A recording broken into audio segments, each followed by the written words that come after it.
We are live. We are live. Welcome to College Football's Peek Around the Corner with your host, Greg Pflugar. We cover everything in college football because we love everything in college football. And if you do as well, please subscribe to our channel. Smash the like button if you like our content. Share the video with your family and friends if you want to support this college football rebel outpost with a donation to help us keep the lights on and grow the channel. Just hit that $ where you make a comment, and I will get you super chat as quick as I possibly can. Welcome on in.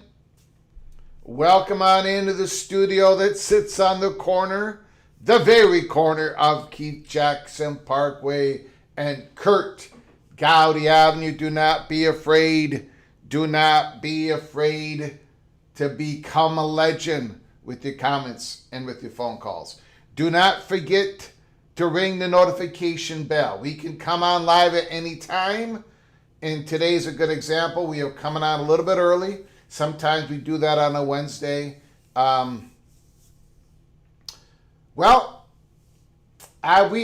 have,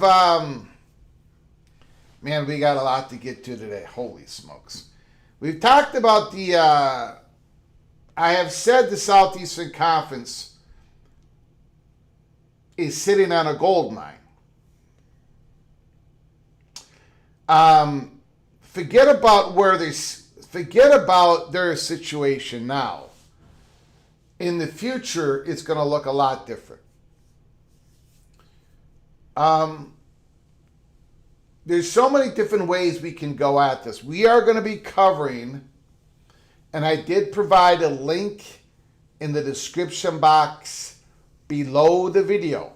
If you want to go listen to the whole thing, Wendy McMahon, former president of Paramount and CBS something another. They're the same company, but she's had different titles. She was interviewed by Lady Wall Street. Go check out the video. Go check out the interview. We are going to go through the bullet points of that interview. There is a link provided. You can watch the whole thing. And you would probably... The part that we were most interested in is from the 20-minute mark to the 35-minute mark. But you go ahead and watch the whole thing. Both of the ladies in this this lady Wall Street, incredibly intelligent. Wendy McMahon, incredibly intelligent. The original Minnesota moron, myself, was having a hard time keeping up. But I did the best I could. I took the notes. And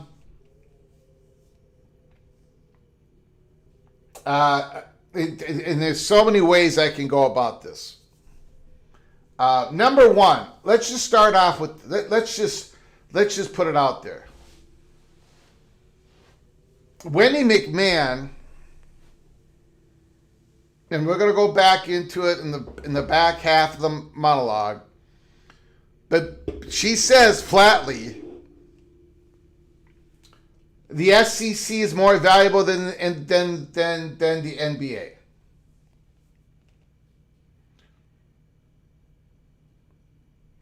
And she talks about the oncoming media rights changes that is going to be happening in the college space world. And she mostly talked about the SEC. Now, my interpretation, now again, pretty obvious. It is pretty obvious the message that she's sending out there. But we can have different interpretations of this interview and some parts of it. But she talked about how, some universities, some programs are more valuable than others. And I think she was talking about within I think she's given us the heads up that the programs that really bring in the viewership, they're going to make sure they get everything out of this. They're going to make sure in the next contract that they squeeze every value. And I think she's talking about not just the SEC, but the Big Ten and everybody. So we have talked about here at Peek Around the Corner that I anticipate there's going to be some unequal revenue sharing going on in the Big Ten. She did not say it outright, but that might happen in the SEC as well. But if you listen to that interview, and we'll go through a little bit of it here, she expects the Southeastern Conference to make a whole lot more money than they're doing today. And they're doing really good today. It is interesting. She did say, now she was the president of Paramount and CBS. She had another title. She did say that even though the SEC is incredibly valuable, that for CBS, Big Ten is more valuable to CBS. And that's what happened. CBS decided to leave. They were not interested in re-upping with SEC, but the Big Ten, they were interested, and I think that is a relationship that is not going to go away anytime soon. And she talked about how the value there's the value of the game itself, but then there is the value of the property that you're showing on your Pacific. Like, she talked about how the CBS News, CBS Local, and all the big markets in the Big Ten, that's where they wanted to be. That the Big Ten has brought more value to CBS because of the bigger markets. It's the lead in to their local broadcasting. And she said, look, it's all about squeezing as much value out as possible, monetizing your IP properties. She just went on and on. It was an incredible interview. You've got to watch it. Again, it's a link below, provided. A link below in the description box below the video. So she talked about that. She says it's really important she talks about the top 4 sports, NBA, NFL, NHL, MLB, and then she brings in SEC and Big Ten behind that, and she says broadcasting, that platform is still really important. And she says platform, when she says broadcasting, she means ABC, NBC, CBS, ESPN. And then she talks about streaming a little bit later in the interview. And she says she believes that is really important for live sports still today. And it's still going to be important in the next contracts that are coming up. The one after that, she does not know because, innovation, whatever. But she said that broadcasting is still vital and important for the top sports, but that the top sports are essential for ABC, NBC, CBS, of course, ESPN. She grouped all those together. But she focused on the incredible value of the Southeastern Conference and how they are going to make,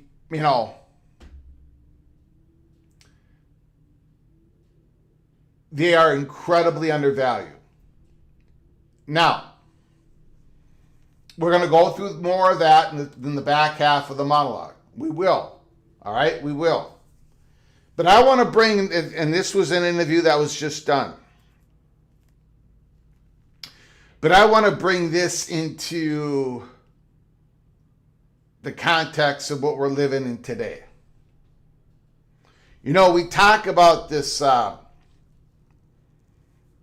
Florida State money perch, who told us last week that some schools were within the ACC, a handful of schools, they believed, well, they know, but I'll say believed, I don't want to, they believe that they have been told by the Big Ten and the SEC that, think that the timeline, if they decide to pull the trigger on expansion, the timeline could be sped up. There could be a quick strike situation. And we've talked about this. And then the next day, the University of when we reported what the money perch said, the next day the University of Miami president came out and said what he said. And we have covered that from A to Z. Now, I guess, so I have focused in on this potential quick strike, not knowing if it's going to happen or not. And we just did a live show. We were not able to do anything yesterday. For the first time in like 40 some days, we did not produce anything here at Peek Around the Corner. I did a lot of Um, I took care of my mother yesterday, so I was not able to get in the studio and produce any content for you. But we're coming back strong today. And Maxine Flugar is doing really good. So thank you for all your prayers. What was I talking about? So the University of Miami president said what he had to say. But you know, it is conceivable. It is conceivable. I don't think it's going to go this way, but nothing is guaranteed. Well, it is conceivable that the SEC says, you know, we're sitting on a gold mine. We know it's going to come. We'll get into that here in a little bit. And we're not going to expand. We're not going to expand. So we're definitely not going to do a quick strike. Right? Quick strike expansion. Right? Now, I happen to believe that scenario is going to end up not happening. And the big reason why that is because we believe that the SEC believes that the Big Ten is not done. So the SEC is going to want to get some more properties, some more assets, some more schools, potentially a partnership with a new media partner. All these things, right? Along with ESPN, of course. That's not going away. And so I think the SEC is looking for the next transformation because they believe the Big Ten is going to go through their next transformation. So I don't think that scenario of not expanding for the next 5 years, while there's a potential of that, because the Southeastern Conference is doing so well, but they do have other concerns. They want to be able to, the student enrollment situation and all that. But it is conceivable that the SEC decides against the expansion. It is conceivable that the SEC, and with that, of course, they don't do the quick strike on expansion. But the quick strike on getting a new media agreement, yeah, I mean, there is a reason why Ross Dellinger reported twice, 2 separate reports, 2 separate articles on 2 separate days a couple of weeks ago. He gave us the heads up that it is likely, that's the word he used, Ross Dellinger, Yahoo Sports, it is likely that the Southeastern Conference is going to be able to do an early media negotiation with ESPN. So, that is likely. That's the quick strike that is more of a chalk, way more of a chalk than any quick strike with expansion. Now, those two are probably going to go hand in hand, but again, the quick strike on the new media rights negotiation is a way bigger chalk than expansion. Having said all of that, all these things are connected, right? All of these items are connected. Let me make it perfectly clear once again. The SEC, if you are not a part of the Southeastern Conference, they're just not that into you. Big Ten, the SEC they're just not that into you. The only reason they talk to the Big Ten at all because they recognize that the Big Ten monetarily has a pretty good engine onto itself. But they're not that into you. They're not that into you, Big Ten. They don't, they're not that into you, Big 12 and ACC. That is important to keep in mind. It's very important to keep in mind. And the Big Ten picked up on that years ago, obviously. The Protecting College Sports Act, the bill that we have talked about over and over and over and over again. Some of you support it, some of us don't support it. Some of us are, it's a mixed bag.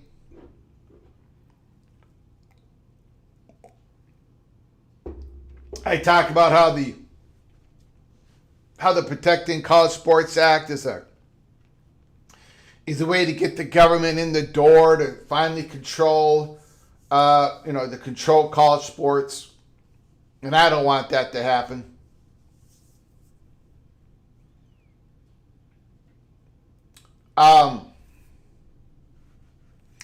Thank you, Eva Badger. I'll get to you in a second, my friend. Thank you so much for your incredible generosity. Thank you so very much, Eva Badger.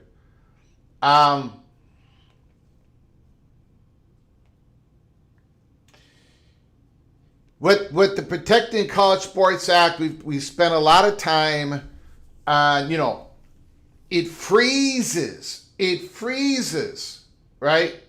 It freezes memberships in the Big Ten and the SEC and now the ACC and the Big 12.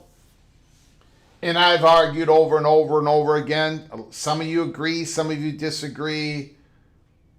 That, you've taken away the freedom of association. USC joined the Big Ten. USC wanted to join the Big Ten. Houston wanted to join the Big 12. Right? These were not hostile. These were schools that wanted to go somewhere else because it was they figured it was a better place for them. If they could get there, they got there. Freedom of association. Because the Big Ten, the SEC, the ACC, the Big 12, they are private nonprofit organizations. So we talked about this part of the bill that freezes memberships. Well, maybe I should spend more time on talking about something else that the bill does.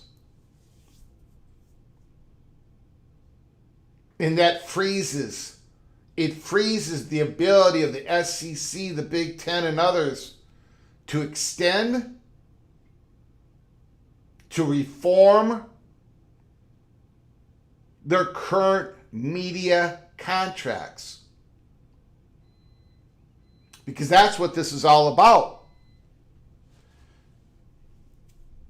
This bill, as it is written today, is optional. Pooling everybody's rights together. It's optional.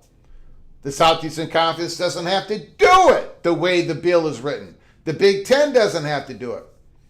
But nobody believes, not even people outside the Big Ten, this is going to become mandatory. Of course it is. It has to. Because if it's not mandatory, 95% of the rest of the bill doesn't even exist. It won't even happen. It doesn't even get triggered. All these protections, so-called saving sports, and all this other stuff.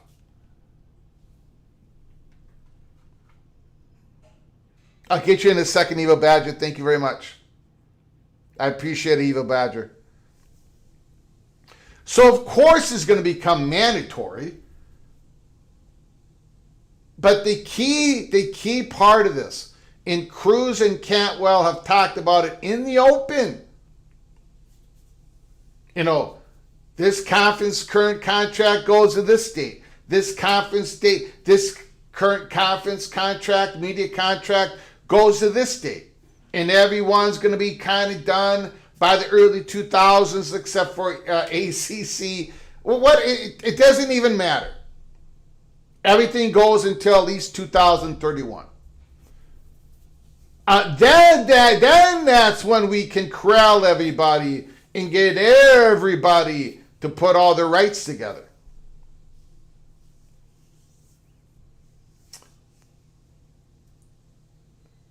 Well, that means that these conferences will not be able to extend their current contract if this bill gets passed, because they're going to flip it.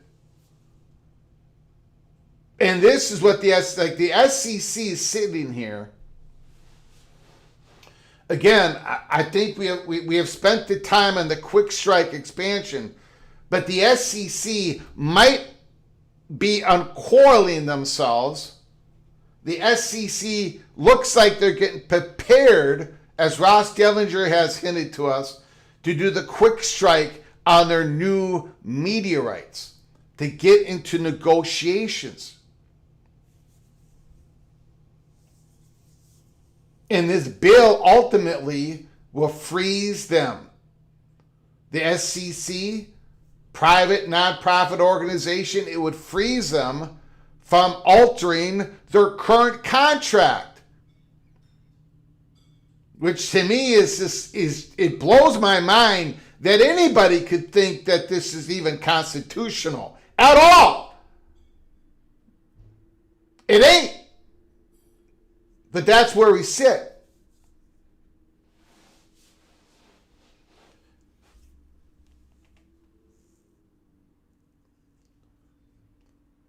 So the SEC is sitting here. They're sitting on a gold mine. They want to do an early rights negotiation. And by the way, if you really want to get technical about it, if you really want to do it, if you really want to go down the rabbit hole, as we say at PATC, the SEC and the Big Ten, and probably the ACC, but I know in the Big Ten they do this. They're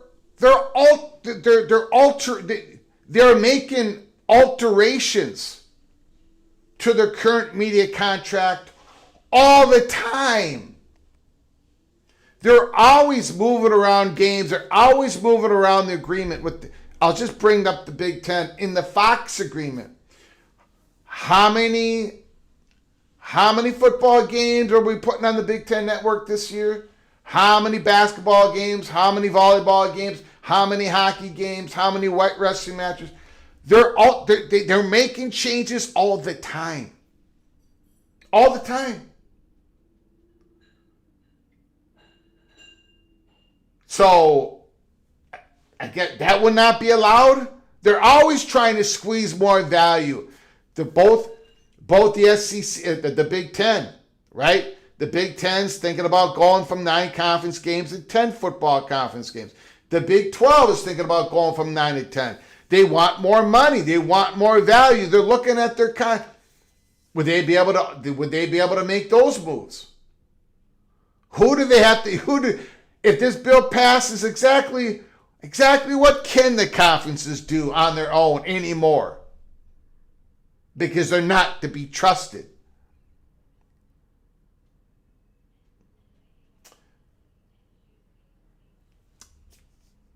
We're going to go through it all. We're going to give you the bullet points. Again, if you just joined us, Wendy McMahon, former president of Paramount, and she had some other titles under CBS. In an interview, the SEC, she says, is more valuable than NBA, the SEC, the Big Ten, and other college sports. They're going to be making more money. She believes they're going to be making more money in the next go-around. So when people, especially the Southeastern Conference, so when people are saying, if we only, this theory that Cruz and Cantwell has, and others, if we would only pool our media rights together, all 138 of us, or take a different number. Let's let some people, it's odd because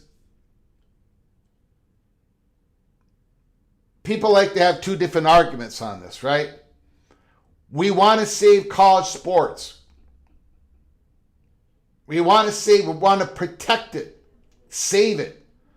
But, if the math doesn't work out, we'll cut off the bottom 20. I mean, it's situational altruistic thinking here, right? But people have this theory that if we get 138 FBS schools and we have this certain government entity, this board, that they just talked about again in the Senate hearing, that everyone's going to make more money. Everyone, including Alabama and Georgia. More than they're making now? Or more than what the SEC is going to be making after they renegotiate their undervalued contract? What is the answer to that? I think we know the answer. All right, so we're going to get to that all. I do appreciate y'all coming on in. We are doing a spotlight on the most popular team in PATC country. I think all of you know what the most popular team is, right? Right? And it's not the beloved Golden Gophers. It is not the beloved Golden Gophers. We've got the Evil Badger. $20 holla. My goodness.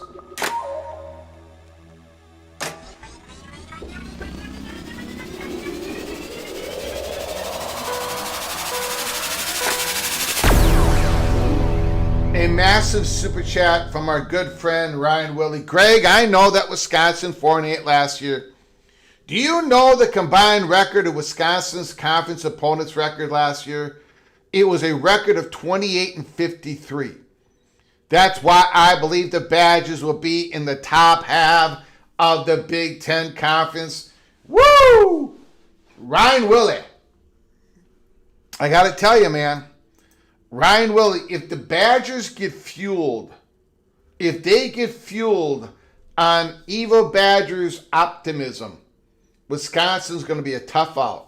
Because I have never seen the Evil Badger this optimistic. I don't know what it is. I don't know if they got a new left tackle. I don't know if they got a new wide receiver. I don't know if they got a new special teams coach. I do not understand this optimism, but the Evil Badger has it, and it's nice to see. Thank you, Evil Badger. I appreciate it. John Grove, Western Michigan Broncos. I posted that. Hold on. Western Michigan Broncos. Here we go. This is what I posted about the Western Michigan Broncos. This was, when was this? This was yesterday at 10:09 a.m.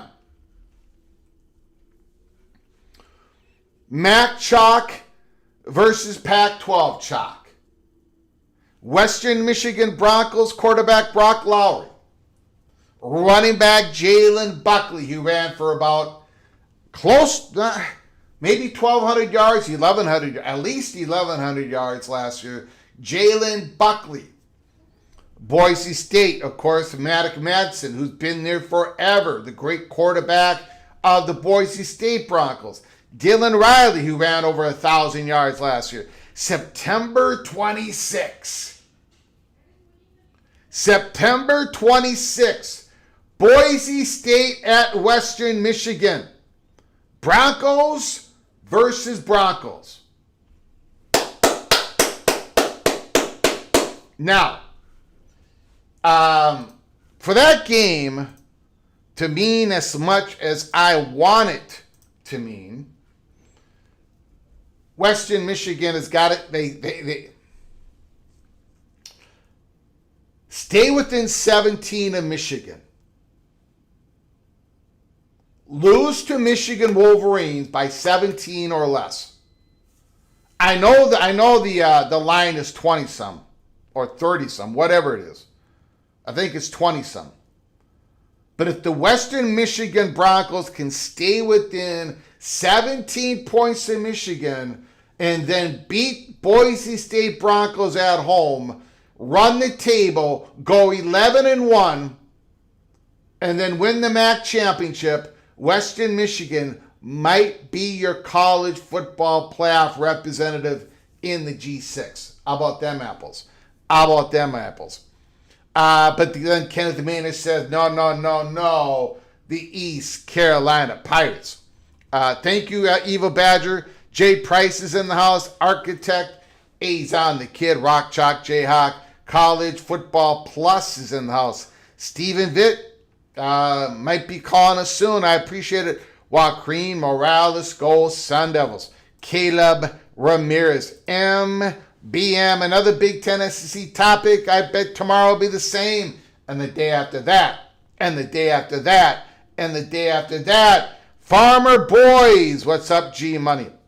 Cal Bears is in the house. John Uzi is here. Marcus Williams, the Eva Badger, go Rams, go Bruins. OBD. Done. Tom DeBay. Almighty. Brayland Knowles is in the house. Coy. Go Black 45. Christopher Hooter. Both back-to-back LSU Tigers. Day Old Donuts. The question is, does the power of the media get stripped if the Protect College Sports Act is signed into law? The power of the media. The power of everybody's power. Everybody's decision-making will go away once the bill is enacted. Once the bill is enacted.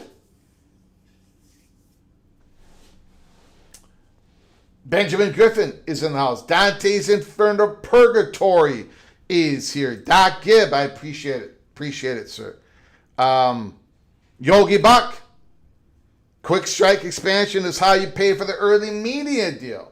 It could all be hand in hand. Jesus is in the house. Thanks for coming on in. Canes fan is here. Appreciate it. Mohr Simmons. Hello, everyone. Gold Nose is in the house. Who else has made it? Tom DeBay. Vox Quindaro. Rock Chalk Jayhawks. Vox Quindaro is in the house.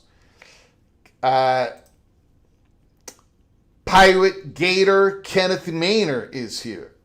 Skaven Yes is in the house. Oh, by the way, it's done. It's official. Nebraska.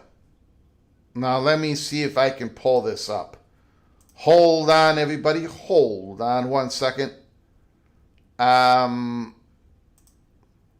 Yeah, I can pull this up, I think, for people. Here it is. University of Nebraska Medical Center and the University of Nebraska Lincoln, that is Skaven Yes Nebraska Cornhuskers, to be measured jointly for the first time in 58 years, partly to protect Big Ten status. An article from the Omaha World Herald from Julie Anderson. Okay? So basically what that means is the Department of Education, the agency, the federal government, has officially agreed that UNC and North Carolina Medical Center and University of Nebraska Lincoln, they can combine their expenditures together. They can include all their faculty together and all of that. So this was a big move from Nebraska, because as we reported a couple years ago, internally, when President Ted Carter was there, before he went to Ohio State and before he did something improper in his office at Ohio State, he had meetings and he wrote emails and all that stuff saying that Nebraska they were in danger. Nebraska was in danger of losing their Big Ten status unless they could figure out the research issue, because their expenditures were flatlining, going down a little bit, while the other Big Ten universities were shooting upward over the last decade. So Nebraska was in big fear of losing the Big Ten status. Now Nebraska's in a good spot to get back their AAU status. Who knows when. But now they have the numbers, and it's all been officially okayed and approved. So that is a very good day for Nebraska. Excellent day for Nebraska. Okay, so that's all I'm going to, Who else is here? Numbskull News is in the house. Appreciate you coming on in. Numbskull News. We've got Amy. Go Utes. Thank Amy for coming on in. I appreciate it. And then we got a $5 holler from Mohr. And I know he's going to say something nice about me. I feel it in my bones. I feel it in my bones.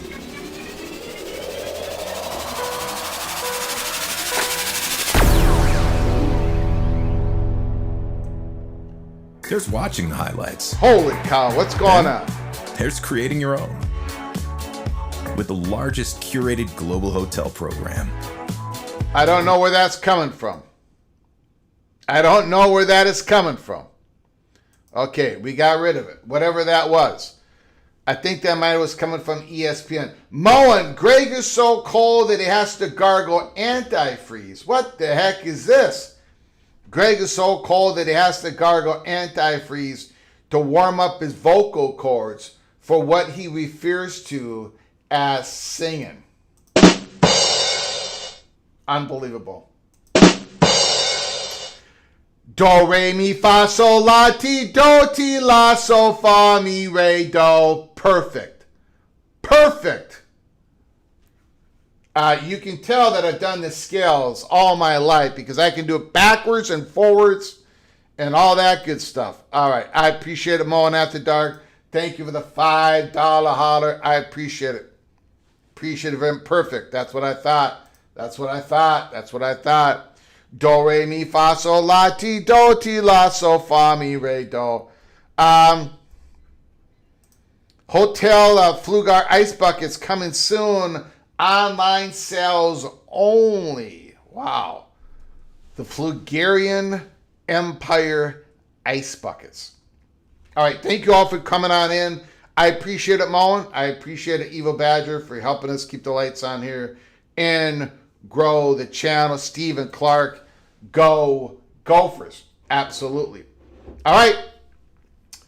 I think this is Spotlight Team number 56 or 57. And I was joking that this is the most popular team in PATC country. This is the most unpopular team in PATC country. Every time we have this team as one of their games, as one of the games that we pick against the spread, every single time the PATC Einsteins, you all, bet on the other team. You make the prediction that the other team is going to cover the spread. Not once have you all picked the Texas Longhorns to cover the spread. That is unbelievable. The PATC community is obsessed with hating on the Longhorns. Well, today we are going to be doing a spotlight on the Longhorns. And again, we've got them in the national championship game against the Ohio State Buckeyes. We got the Longhorns defeating the Buckeyes to begin the season. How about them apples? Arch Manning. Last year's stats, over 3,100 yards passing, 26 touchdowns, 7 interceptions, 61.4. He's going to want to kick that up. He's going to want to kick that up a little bit. 144.9 quarterback rating. He's got to develop. Look, he's got to have a better year this year than last. Really good with his legs. 399 yards rushing. 10 rushing touchdowns. 10 rushing touchdowns. Very dynamic, dangerous in the red zone. Arch Manning, he's going to have a better season this year. He is. And the Longhorns are a threat to win it all. They did incredibly well in the portal. Malik Brown, transfer from Arizona State, over 1,100 yards rushing, 6.1 average per rush, 4 rushing touchdowns. Look what he did out of the backfield. 34 receptions, another 239 yards receiving, another 2 receiving touchdowns. Malik Brown, dynamic running back from Arizona State, goes in the portal and he ends up at Texas. He's in the backfield with Arch Manning. But that's not all. Hollywood Smothers in the portal, North Carolina State. Now he's a Longhorn. 939 yards rushing, 5.9 average per rush, 6 rushing touchdowns, 37 receptions, 189 yards receiving, 5.1 average, 1 receiving touchdown. Another dynamic running back. Another running back who can catch balls out of the backfield. Arch Manning is going to love Hollywood. And he's going to love Malik. Holy smokes. But those two are probably not even the biggest gets out of the portal. Because the underutilized receiver from the Auburn Tigers, Cam Coleman, bam! 56 receptions, 789 yards receiving, 12.6 average per reception, 5 receiving touchdowns. Those numbers are going to escalate big time. Cam Coleman is now a Longhorn. My goodness. Absolutely stacked. Coleman, Smothers, Brown, Arch Manning. We're not able. In the receivers from last year, they have Ryan Wingo, who caught 50-some balls. They have an emerging Emmett Mosley who came on. I don't remember how many balls he caught, somewhere in the teens or 20s, but Emmett Mosley, Ryan Wingo, Cam Coleman, Hollywood Smothers, Malik Brown. Defensively, of course, we got to bring up Colin Simmons. 12 sacks. He's on the All-American list, right? All-American, preseason All-American. Now, again, he's ahead of my Anthony Smith of the Minnesota Golden Gophers. I don't know why that is, but whatever. Colin Simmons, 15.5 total tackle for losses, 12 sacks, 23 combination. And remember, we talked about this when we did the Pittsburgh Panthers spotlight. They got another great linebacker from Pittsburgh in the portal, Rasheem Biles. The Longhorns, this is it, ladies and gentlemen. This has got to be it. Texas is back. Texas is back. Look at the football schedule. And we're going to go, you know what, hold on. I was going to show you guys something, and I already lost it on my screen. Please, I don't want to lose this. I did. I lost it. Am I an idiot or what? Hold on.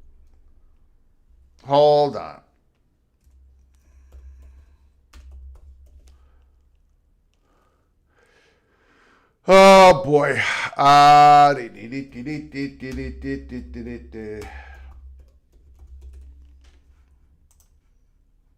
I should not have done that. Okay. All right, I do apologize for that. I'm going to have to talk to the producer of this channel. Here is the regular season of the Longhorns. Okay, they play Ohio State, and they got the Buckeyes at home, and I've got the Longhorns winning that game, and then I got the Buckeyes defeating the Longhorns in the national championship game.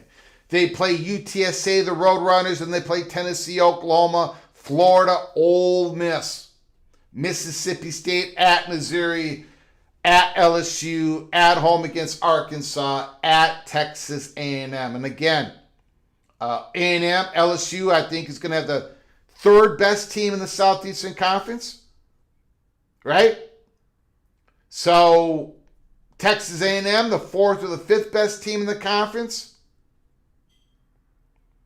I think Ole Miss is going to have the fourth best team in the conference. I think Florida Gators are going to be way better than a lot of people are having them. I do have a down year for the Tennessee Volunteers. Oklahoma, I think, is going to take a step back from last year. Missouri is going to take a step back from last year. Again, ladies and gentlemen, I got the Longhorns. This has been I am incredibly strong on the Longhorns. I've got them number one in the SEC. I've got them beating the Buckeyes in the regular season, and I got them losing to the Buckeyes in the national championship game. Now, I just want to show you guys something. Put down your comments. Let me know how wrong I got it once again. Let me know how optimistic, I'm too optimistic about the Longhorns.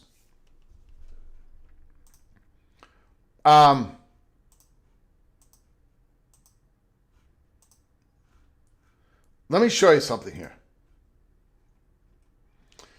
Bill Connelly, ESPN.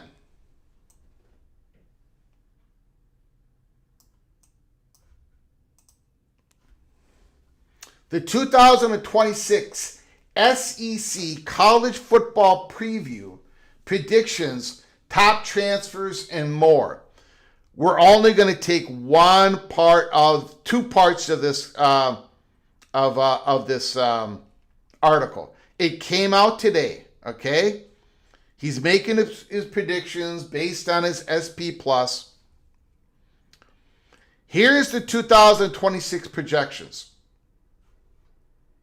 He's got Georgia number 4 in the country, number 1 in the SEC for his SP Plus, 25.4. Look at the win total. Georgia at 10. 10. Texas, 9. Bill Connelly's SP Plus has the Longhorns going 9-3. He's got the Texas A&M Aggies.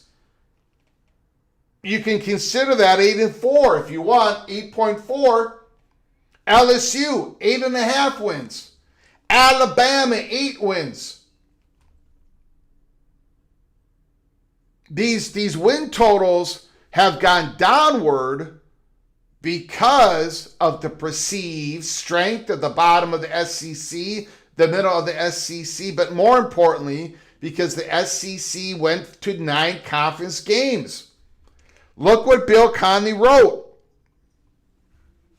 The 2026 season sets up in a similar fashion to 2025, with the SEC featuring 10 projected top 20 teams and none in the top 3.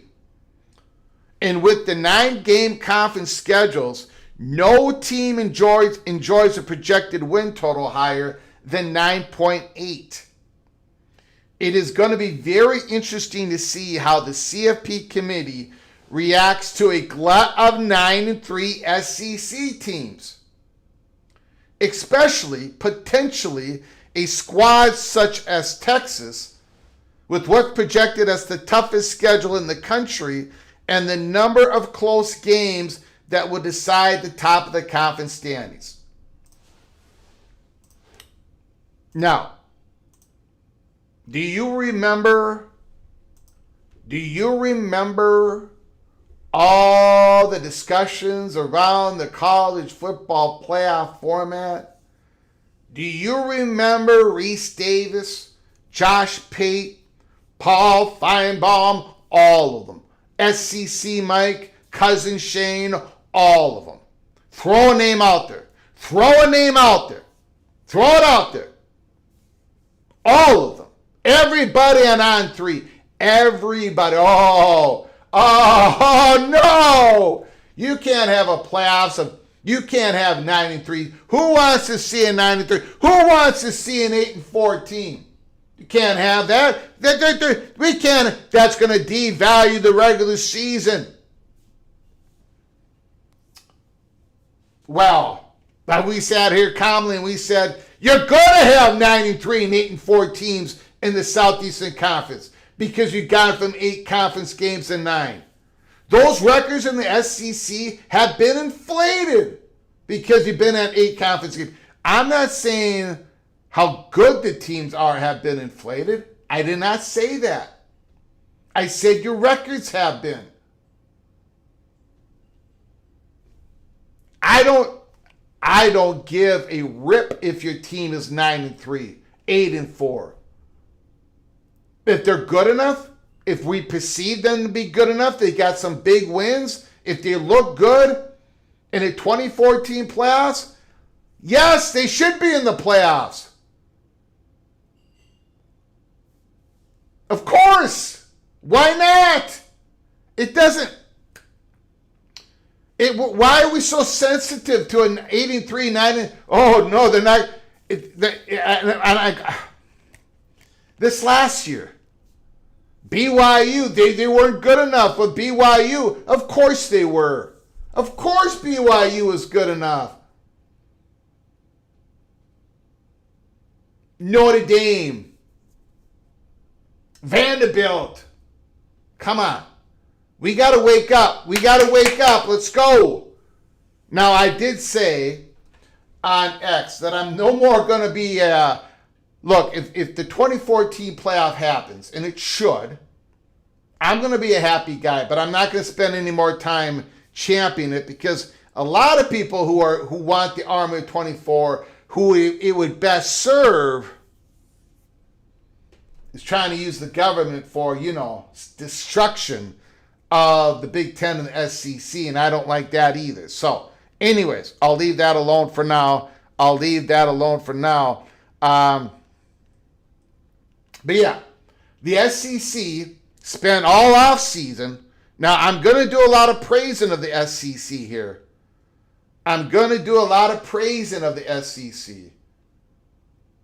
But you all were arguing about how you can't have, you got to be a 12 team or 16. You can't be including 9-3. You can't be including 8-4. After this year, we're not going to hear that argument anymore from the Southeastern Conference. And this committee is going to be sitting there with a bunch of 9-3 teams, and they're going to have to try to figure out who goes, who doesn't go.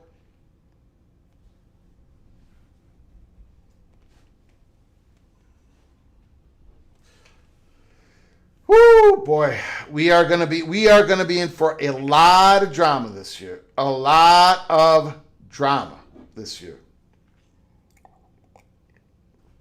The 9-3 narrative has shifted. Yes, it has. We got Ricky Tungate. $5 holla. Thank you so much, Ricky. Appreciate it.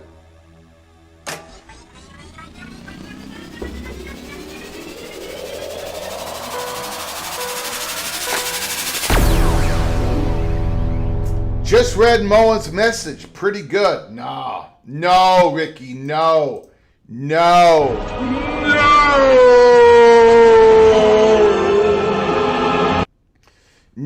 I do not have to use antifreeze or whatever to warm up my golden vocal cords. No. I take. I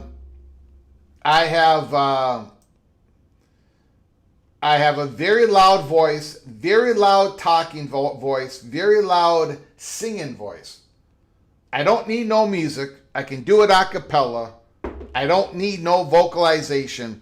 I wake up in the morning, I roll out of bed, and I'm ready to sing, baby. I'm ready to sing, and I'm ready and ready to go with my predictions against the spread. Greg the Gold. Okay. Bruce Harris, Mr. Freeze, talking up Texas makes me feel good. Unbelievable. Unbelievable. Okay, let's get to, again, now this article is gonna hurt. Some of you are gonna quickly turn this off, and I don't blame you. Please come back later on because we're gonna talk about the SEC sitting on a gold mine. But this is related to that, by the way. This article is basically related to that. This was a brutally honest article. And I get it if you get upset and you got to turn away. Hopefully you come back. Hopefully you come back because it would be my loss, not your loss. Micah DeCourcy, Sporting News. The Protect College Sports Act is about the Big 12 and the ACC trying to catch up to the Big 10 and SEC. Now, I do not agree to all of this. There are parts of this that I completely agree with. And again, we've been covering every angle of this. For starters, it is nice to know that the president of SMU believes a salary cap system is necessary in baseball. Having advocated for this for more than a dozen years, those scripted video, online columns, and podcast appearances, I feel it can help to have more who follow sports on this side of the argument. It probably doesn't hurt if the person in question has a PhD. If only Jay Hartzell, the president of SMU, had put that education to better use than his preposterous opinion piece published by the Dallas Morning News on the subject of Protect College Sports Act of 2026. Employing more than 800 words, Hartzell argues competitive balance is necessary in college sports. In the same way, it would be beneficial to Major League Baseball. He points out how much, by comparison, it has facilitated the growth of the NFL. And he's right about that. No question about it. He's right about it. We've talked about it here at PATC. Where his analogy disintegrates is the same place it has for Texas Tech donor Cody Campbell and all of his minions since he launched his self-serving Saving College Sports campaign with a series of televised public servants announcements last autumn. What Campbell and Hartzell really want is not parity of all of Division I. That's not what they want. Why? That would mean the Mid-American Conference and the American Conference and the Sun Belt having the opportunity to compete at the same level as the ACC and the SEC. They have zero interest in that. They never talk about that. They never talk about uplifting schools in the Mid-American and the American Conference to get closer to the Big 12 and ACC. That's not even part of the discussion. That's not even part of the lingo that is going on. What they want is for the Big 12 and the ACC to get a share of what the SEC and the Big 10 have earned. That's the only parity they seek. There are 138 schools playing football at NCAA Division I highest classification. There are 68 playing at the Power Conference level. Those advancing this legislation are not pushing to elevate the 70 below them. They're seeking to elevate themselves to the same level as the 34 above. Hartzell makes a curious representative of this cause, though perhaps no more so than Campbell, who spends money to air ads complaining about their current system and then donates to assure Texas Tech succeeds under these circumstances. I have no problem how Cody Campbell spends his money for the Red Raiders. So that part I disagree with the article. Hartzell, as it happens, Hartzell was president of the University of Texas when the Longhorns in Oklahoma lobbied the Southeastern Conference to add them as members. And this is part of the incredible hypocrisy that is going on.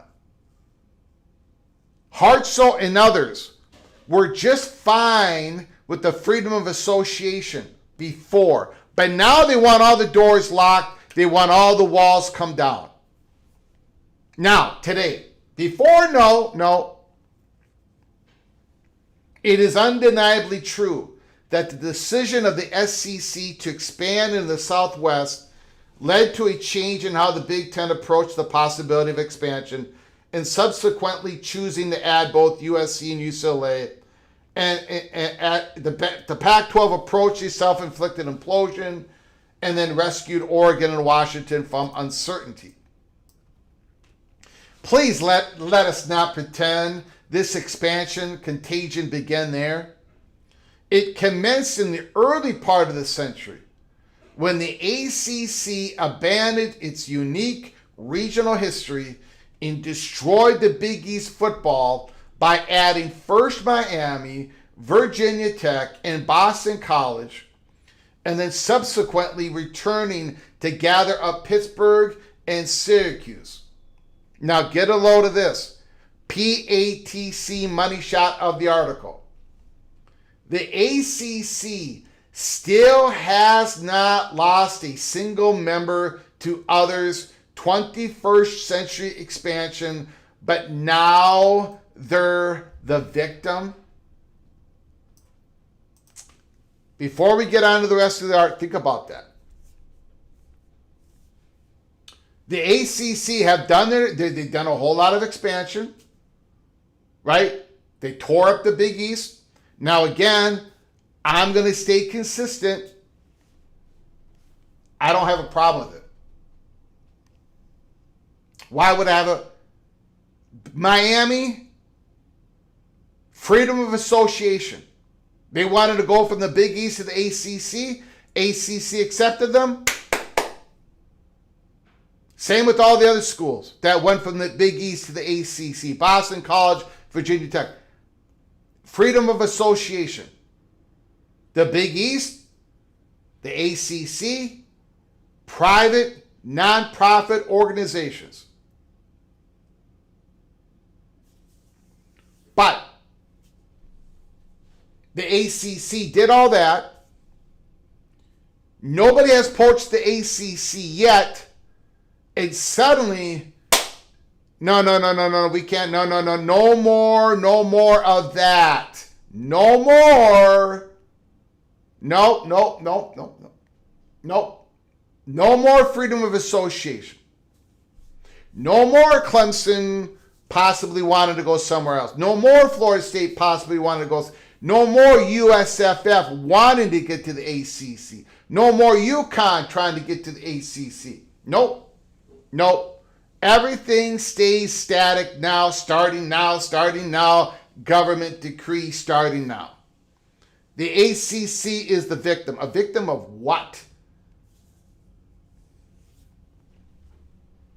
There's a whole bunch of schools that would love to have the opportunity to be an ACC member.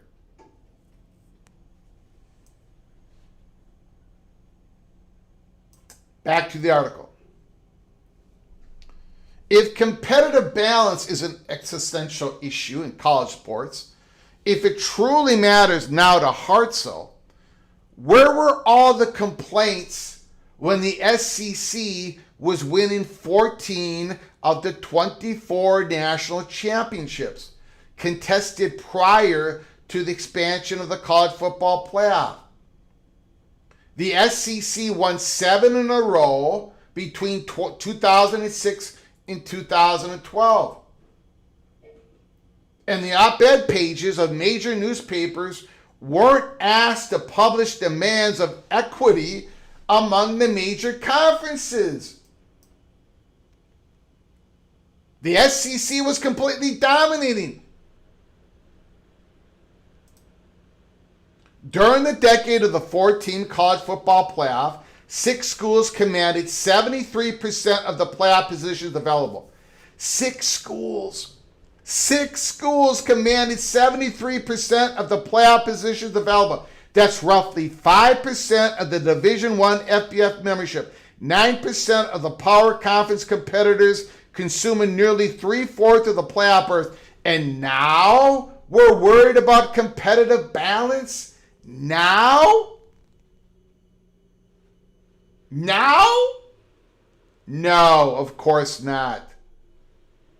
The members of the ACC and the Big 12 are worried, like the rest of us, it's costing more money to run athletic programs. And they want someone else to help them pay for it, including the athletes whose compensation they would like to cap through legislation in the Protecting College Sports Act without their permission, of course. Again, this article is brutally honest, in my opinion. Let me know how wrong I got it once again. Canes fan, are you being serious right now? Canes fan, are you being serious? Because I still got a whole, we haven't even gotten to the big story yet.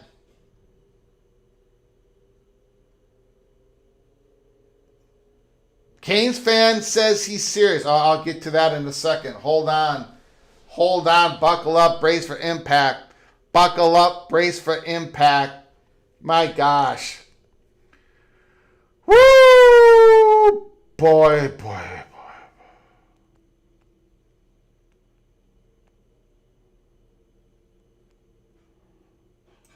Oh my gosh. Okay, sorry guys. It's a live show, so sometimes well, you guys get okay, forget this.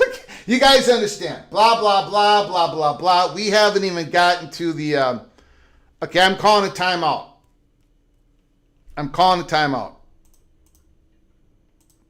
That's what happens. Thank you, Ricky Tungate, Mr. Hoosier. Although I do not agree with you that was a very good shot that Mohr took on my vocal cords. But thank you for the $5 holly, Mr. Hoosier. Thank you, Mohr After Dark.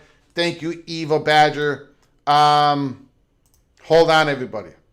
Did somebody DM me the article? DM me the article? No, nobody has DM me anything. All right. Okay. Well, maybe they have.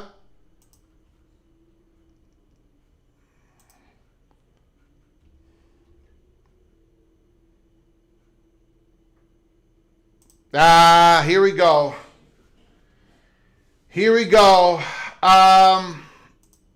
Okay, ladies and gentlemen.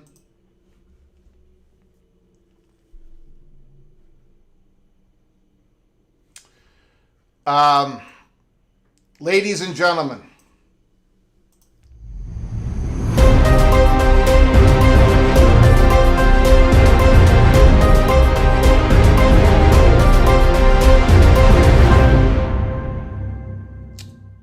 Breaking news. Ross Dellinger. Will conference realignment finally sleep? The Senate bill crystallizes Power League membership, freezing out G6 and ACC programs, hoping for promotion. Now there's now a shot clock on accelerated expansion talk, says one athletic director. Yeah, I think this is going to get really close to... okay, hold on. Time out. Time out, everybody. I need a second here. I need a second. Yeah, so this is confirming everything. Okay. I just got another message. Okay, let's go through the article, and then hopefully some things are said here that hopefully I'm able to expand on this. Hold on. Let's go through the article. Conference realignment may cease if congressional bill passes, but it's accelerated talks in the meantime. It has put a shot clock on it. Holy smokes. Washington, D.C., in many ways, college athletics is emblematic of American society. The store clerk wants to become manager. The ship supervisor hopes to be one day own the company. In college athletics, universities exist in a state of perpetual ambition to leave their own neighborhood for the more luxurious, gated community down the street where a pool of bigger brands increase their property value. You know it's this conference realignment, but really it is the art of increasing one's value by closely associating with more premium properties. For instance, Texas moved in the same neighborhood as Alabama and Georgia. USC now sharing a street with Ohio State and Michigan. Conference realignment is as consistent of a concept within college athletics as football coaching changes.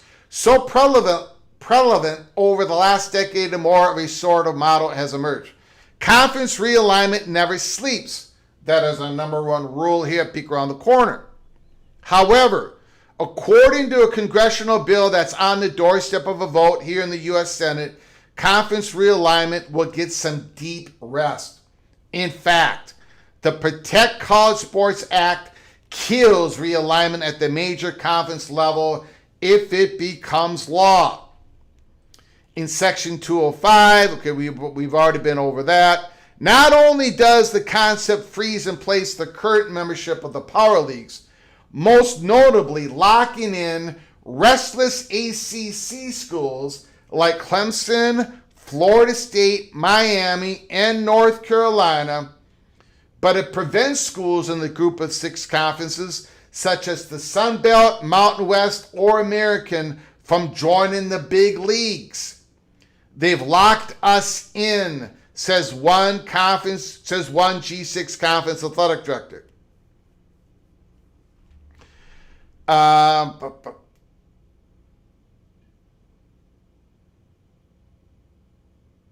In crystallizing current league membership, the bill has caught the attention of college administrators who have in turn conveyed their feelings to their own state lawmakers. Okay. Is the bill accelerating realignment discussions? Realignment discussions never stop completely. Intermediaries, third parties, perhaps even schools executives themselves remain embroiled in dialogue with conferences they most wish to join. Okay, yeah, that's all happening. That the positioning, the third party talks, first party talks too. And now, given the bill's anti-expansion provision, those discussions have accelerated according to several officials with knowledge of talks. Are they accelerating to a place of imminent action? No. So that has been our reporting, correct? That is PATC, Peek Around the Corner reporting. The quick strike talks, those are happening. Is there anything imminent? We still do not believe so. We still have not, I will let you know when that flips. Well, I'll do the best I can. But this basically confirms our reporting has been accurate. But the bill would apply immediately on the date which President Donald Trump signs. Freezing conference membership It creates a quasi-deadline on realignment.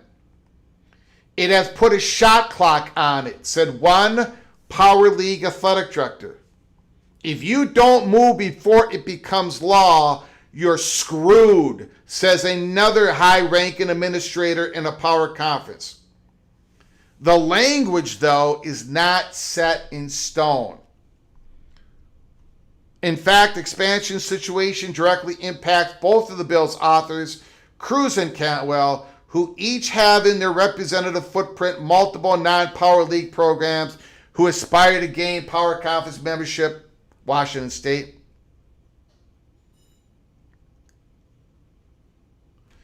Reach for a comment about the provision's impact on schools like Washington State.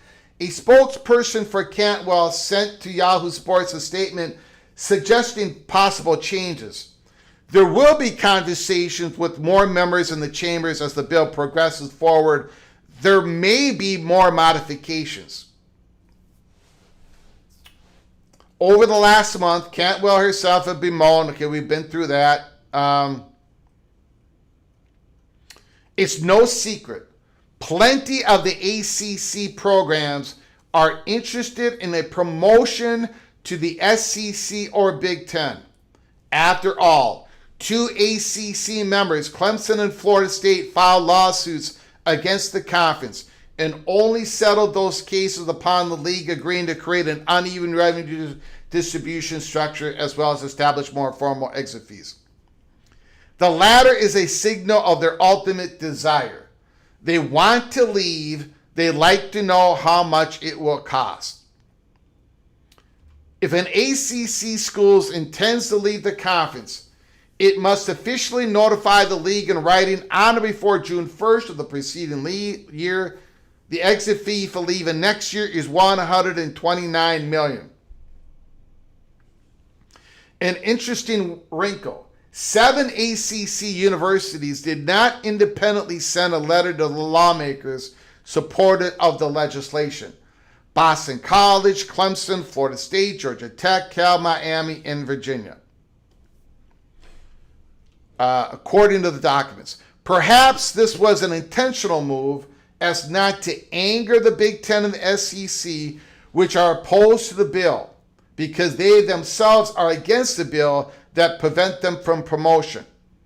However, North Carolina Chancellor Lee Roberts was one of the 5 presidents of chancellors of the state's FBS universities to sign a letter to the lawmakers, while the letter was supportive of the legislation. Some may interpret it as only expressing gratitude for the work. And I do think that's a large part of it. One thing is clear. Realignment conversations are accelerating because of the provisions in the bill, as suggested by Miami's President Joe Echeverria during a recent interview with the city's WQAM radio. We as a university are playing for the next contract, are not playing for the one we're in, he said. So however the realignment occur, whatever may occur, we are going to be invited where the leading one is. They won't leave us out. And then it talks about the rest of the bill.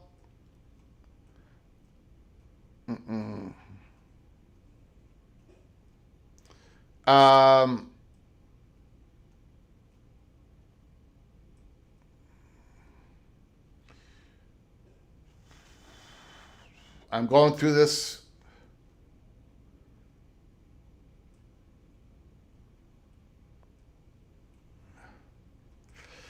Can this bill pass? The clock is ticking and the days are disappearing.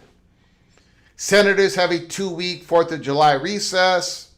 In the meantime, the shot clock on realignment ticks away. Okay.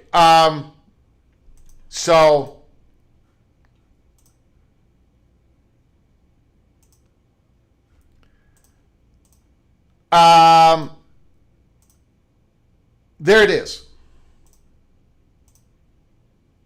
Look, and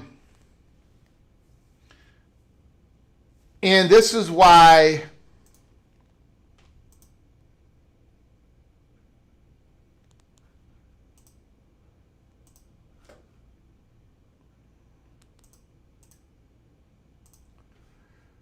So this is why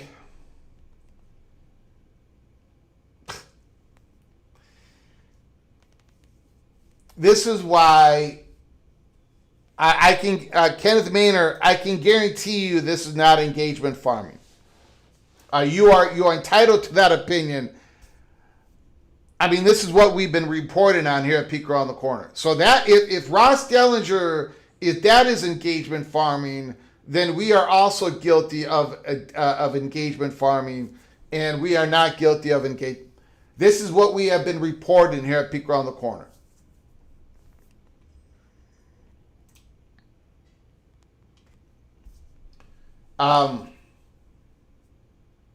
This has been the chatter behind the curtain. This is why we switched up that last week's live show when the Florida State Money Perch told us. This is why I had to rip up the live show, and this is why we had to come on here as fast as possible. That was on June 15th. On June 16th. All right, we're going to push the envelope a little bit now here. So then the next day, the University of Miami president spoke.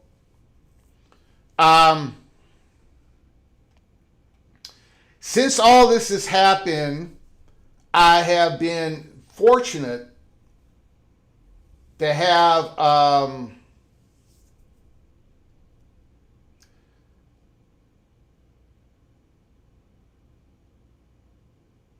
since our reporting on the Florida State Money Perch, and then the University of Miami, and then what we said 2 days ago, where we told you that the quick strike, all that stuff is being talked about, that we don't believe Miami has gotten the wink or the nod. We have been told inside of the University of Miami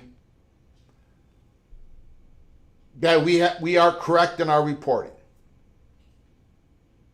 Everything we said on our live show 2 days ago was correct. Miami has not gotten an invitation. They haven't gotten a wink.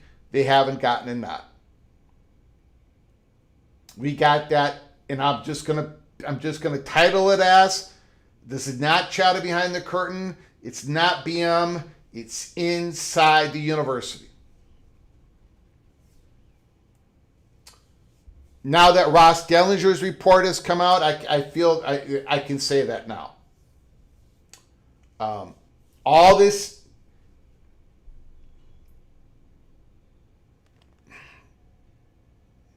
this is not, I have not been blowing smoke, obviously. This is all real. Now, does it happen or not? That's a question. I don't know.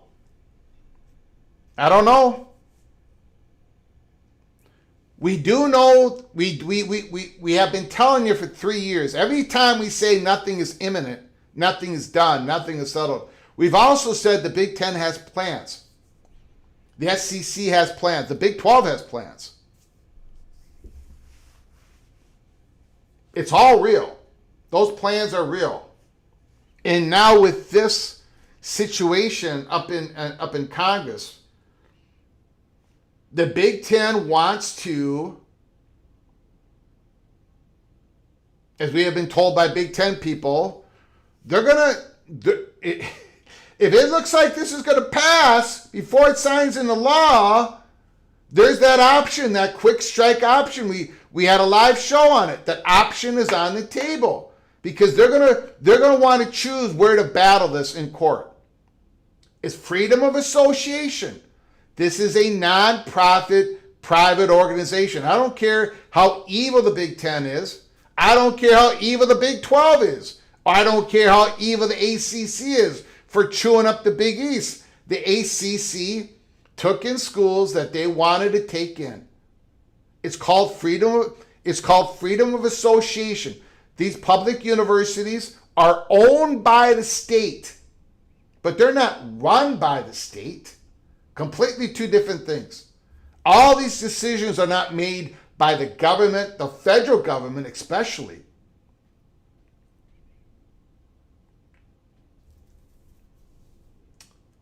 And so now Miami's not going to just sit. Look, Miami, Clemson, and Florida State, North Carolina.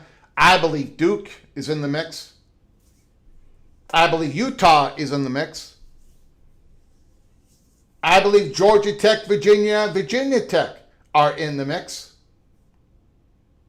I believe Kansas is in the mix. Some of these are way longer shots than others, but they're not going to just sit around.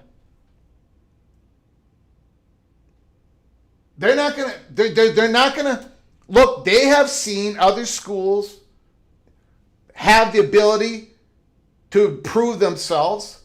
Now, for their time to see if they can improve themselves, that's their perception. Now, suddenly they're not able to take advantage. Now they can't do it because why again?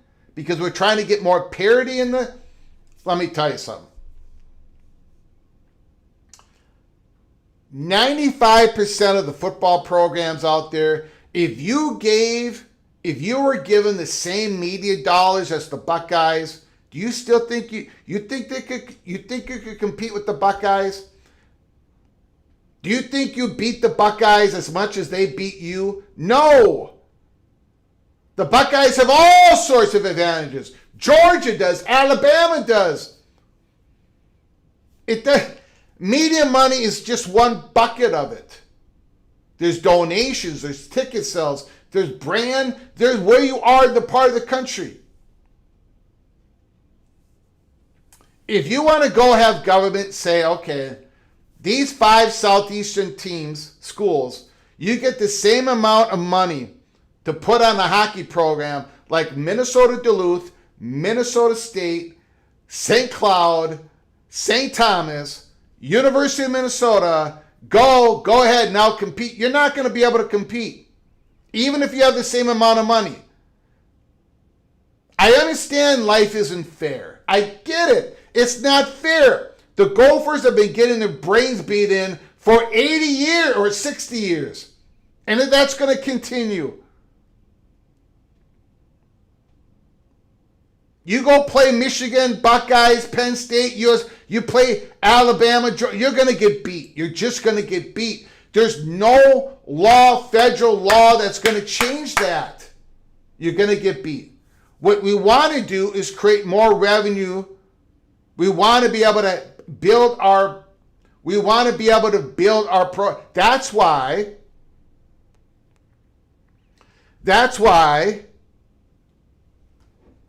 no, but they could compete with Minnesota. Okay. What in this bill is going to make Utah State be able to compete with BYU?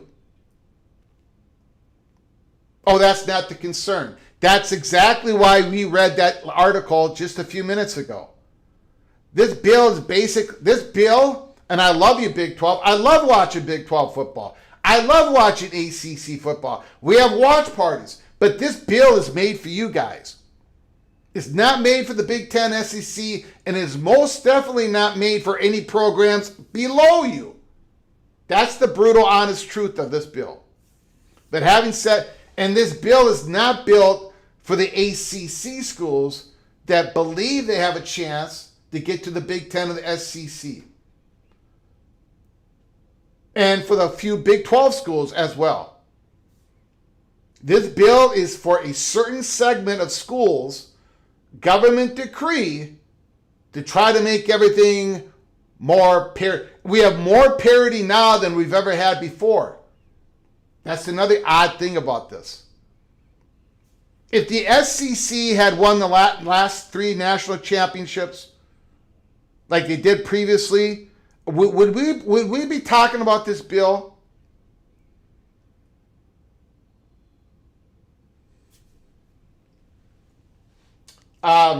Anyways, and we did talk about it. Ross Dellinger.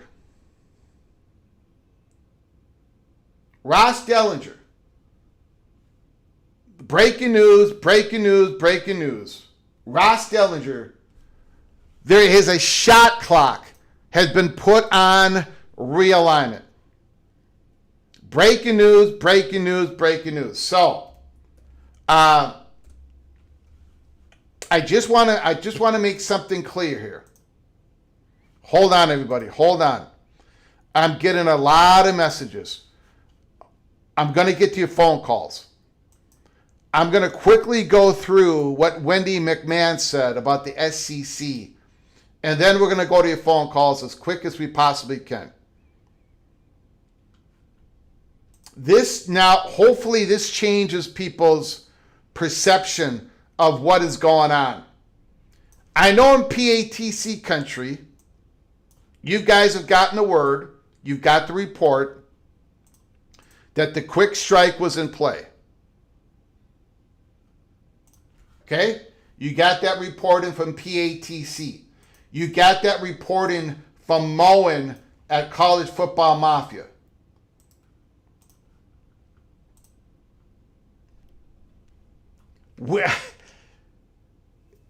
I'm telling you, none of this, all of this has been true for quite a while.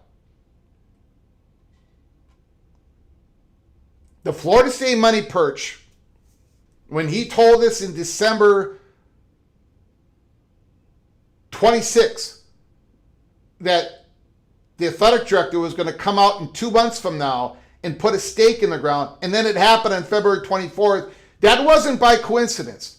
When the Florida State money perch came out and told us, and I reported to you as quickly as I possibly could, that the ACC, that the Florida State was going to take the ACC to court the first quarter of 2024, but it happened 11 days before the first quarter of 24, when it happened on December 19, 2021, whatever, that wasn't by coincidence. When the Florida State money perch told us that a handful of ACC schools have been notified, told that the quick strike option was on the table, and then the next day, the University of Miami president said what he said. And that was all lined up, by the way. Can't go much into that. This isn't by coincidence. We're not taking this out of thin air. We're giving you the peek around the corner. Now, the question is, what's the next peek around the corner? Now that this is out in public, and there is a reason why this is out in public now.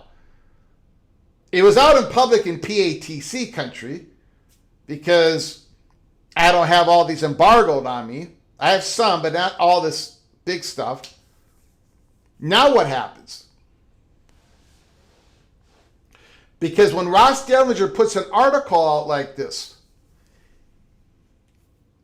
now it's going to become more difficult to figure out what is real, what's not real, because a lot of people are going to be putting a lot of stuff out there.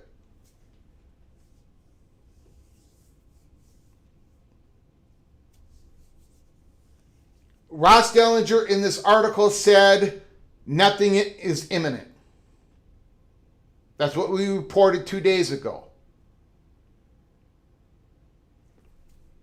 But things can move quickly. If this bill goes to the Senate and it looks like it has enough traction in the House for it to be close,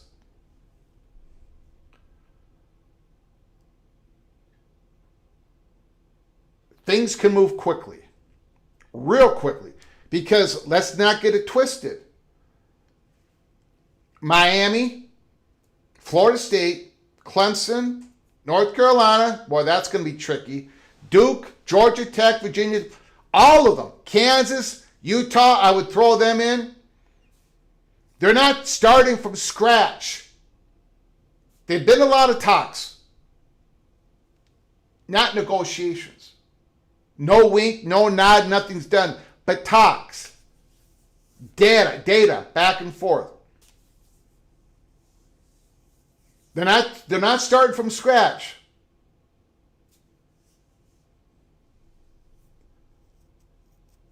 And then, okay, let me show you what we were going to talk about. Let me show what we were. First of all, OBD done. I apologize. I should have gotten to your super chat. Just huge breaking news. OBD done. $25 holler. Wow.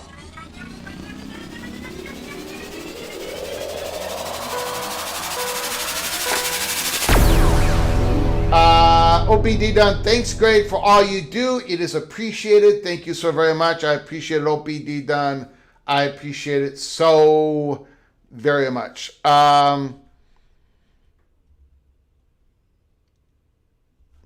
Minnesota won the lottery. Did they win the lottery, or did they build the Big Ten? Mohr After Dark. $5 holler.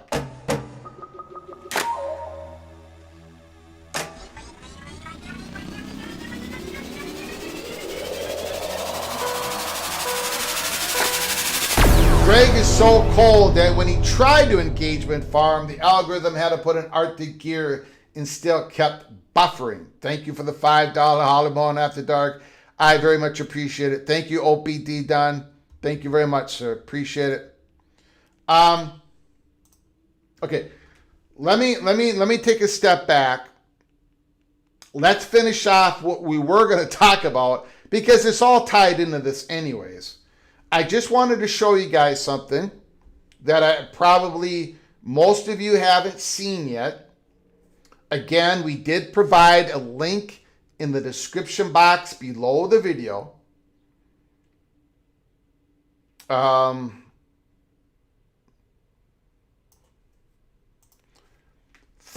This is from D1 Ticker, author X account, but I did provide the actual interview in the description box. There's a link there. Former Paramount president of CBS television stations and CBS Media Ventures, Wendy McMahon, joined the Jane Wall Street podcast to discuss the existential value of live sports broadcasting and the escalating commercialization of college athletics. McMahon, who previously oversaw local stations groups negotiating high-value sports packages, emphasized that broadcast television remains an essential reach vehicle for properties like the NFL and SEC, despite the influx of streaming competitors like Amazon and Netflix. I tell you, you've got to watch this interview. She says the SEC is more valuable than the NBA. She also said that Big Ten is more valuable to CBS than the SEC. That's how valuable the Big Ten is, and she gives her reasons why on that. We've talked about a little bit in the program. On the undervaluation of collegiate media rights, I think right now, for the most part, especially the big universities, they are undervalued across the board.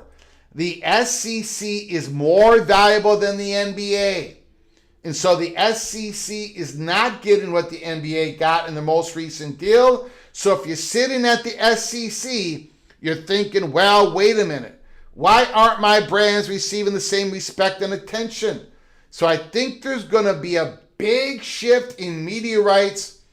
And I also think meaning the actual dollars making their way to the universities, to colleges. But not all are created equal, which is why I think there's a bit of chaos right now.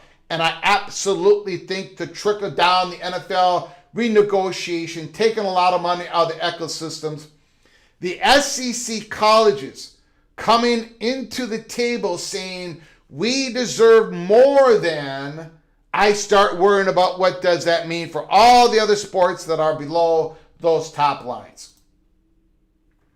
And then it talks about, so basically what Wendy McMahon is saying is the SEC is sitting on a gold mine. And they know they're sitting on a gold mine. And they want to reignite those early media right negotiations with ESPN. And ESPN is probably going to do it at some point, per Ross Dellinger. And all of that ties in to this story. Shot clock, quick strike, you name it, Whatever you want to name it, we're going to keep calling it we're going to call it the shot clock so people who join us, they know, because a lot of people read Ross Dellinger way more than they watch this program.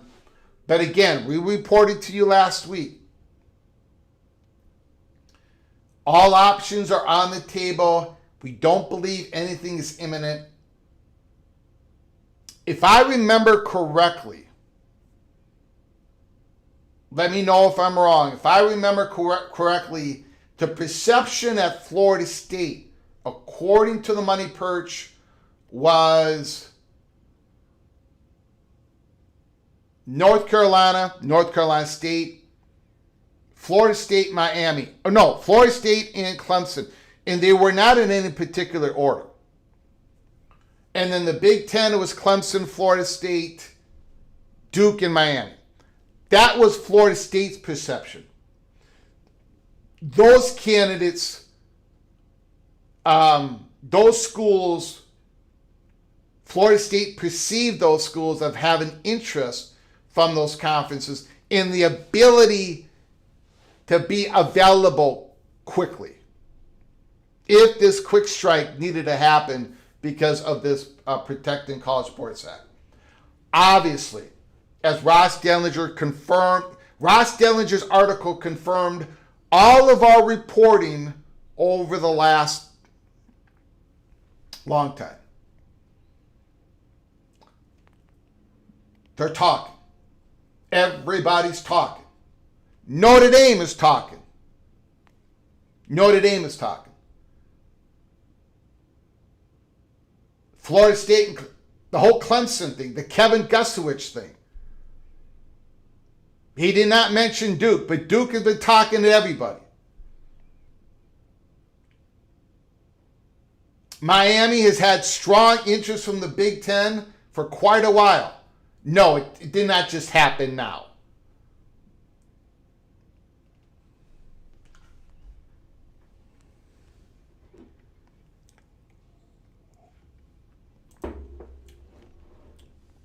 Probably not. Probably not.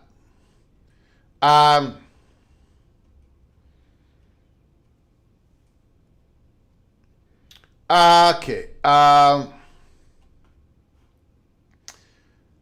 Alani Ted. To me, it's very surprising part of this how quiet Florida State is. I don't know how quiet they are. I don't know about that. I'll tell you why. Okay, first of all,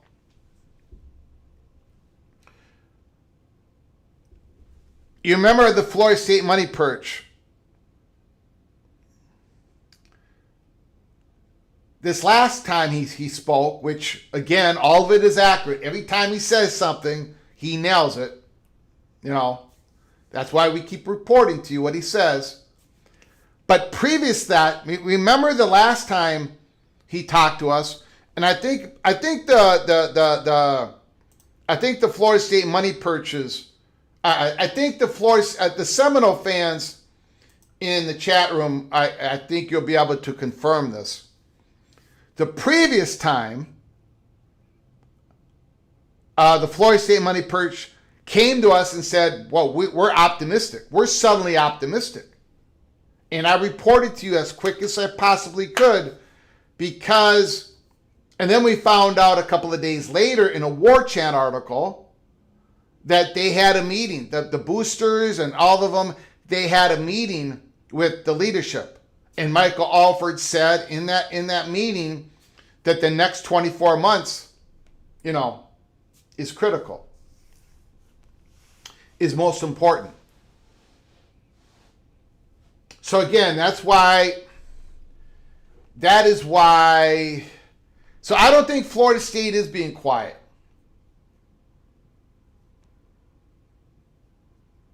They're being quiet. Everyone's got to be quiet to a certain extent.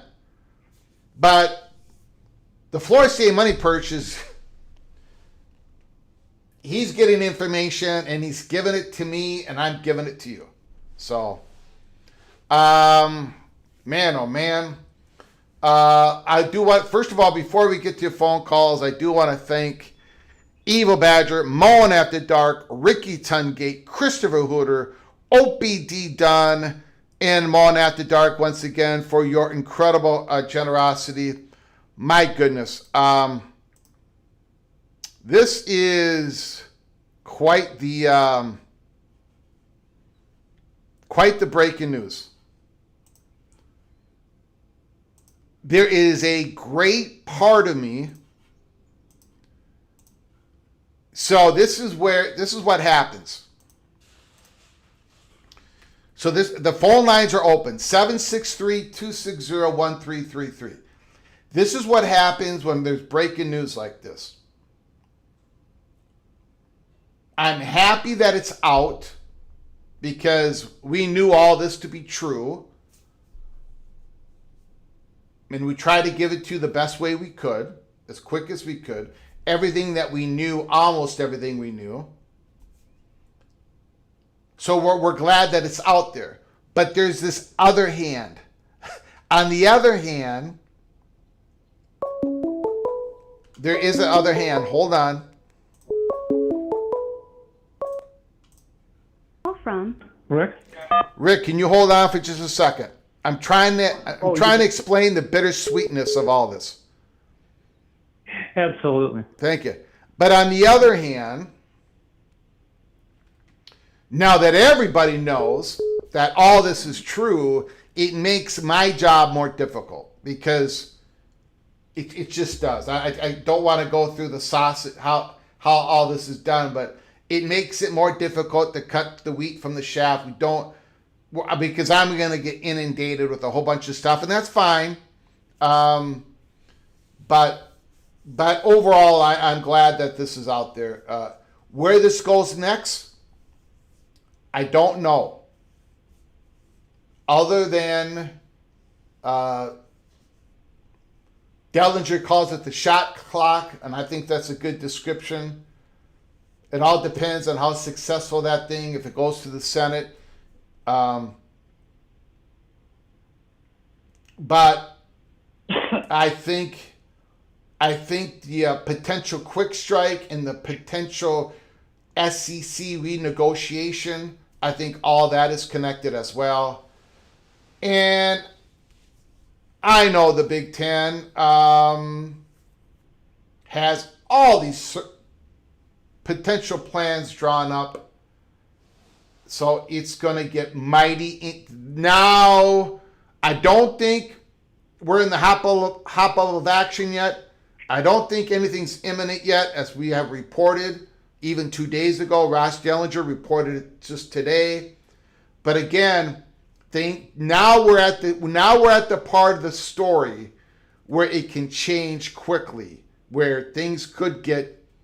I could be bringing to you a hot bubble of action tomorrow, the next day. So buckle up and brace for impact. Rick, thank you for your patience. Thank you for calling, my friend. The floor is yours. Yeah, bittersweet is a nice description. Mm-hmm. Reminds me of chocolate.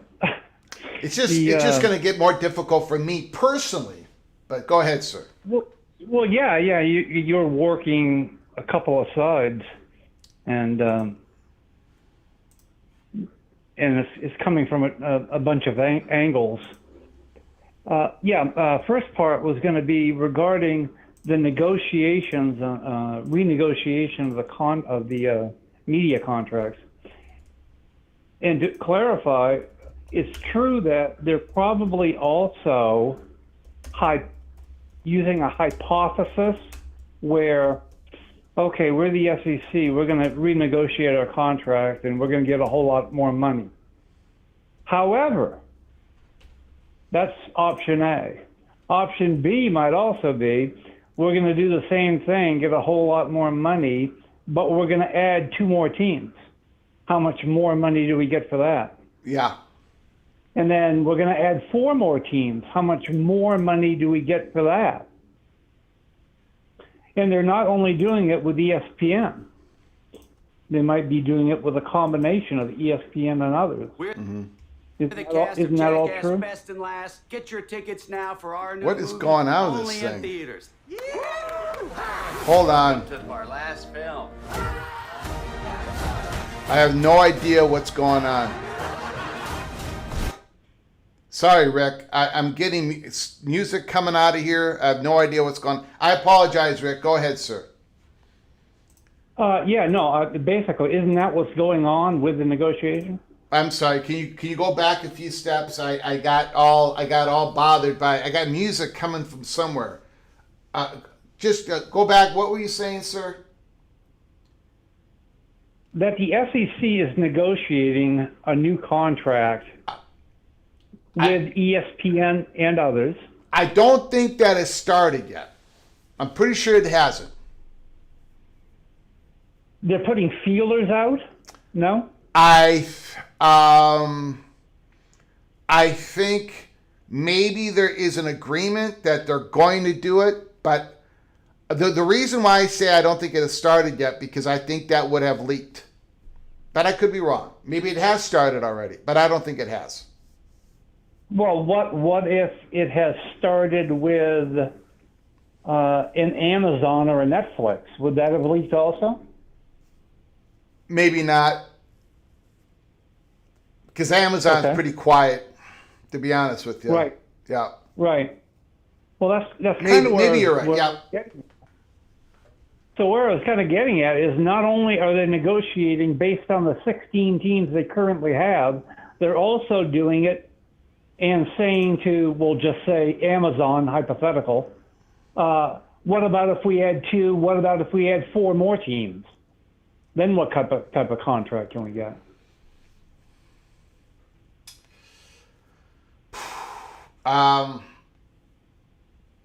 Putting those feelers out. Well, yeah, no, there has been that they're not starting from scratch either.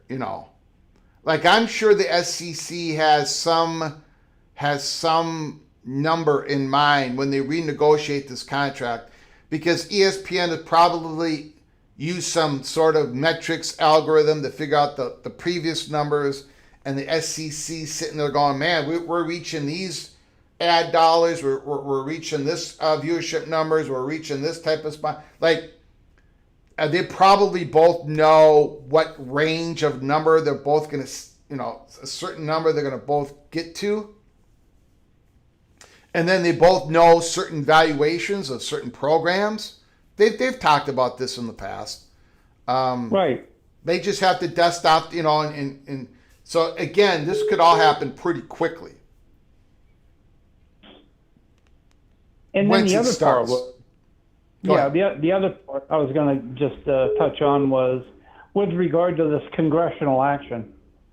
That's no real breaking news from Dellinger that the Senate is going on a July recess for 2 weeks, and then they're coming back for a couple of weeks, and then they're going on vacation again. Yeah. It happens every year. Yes, it does.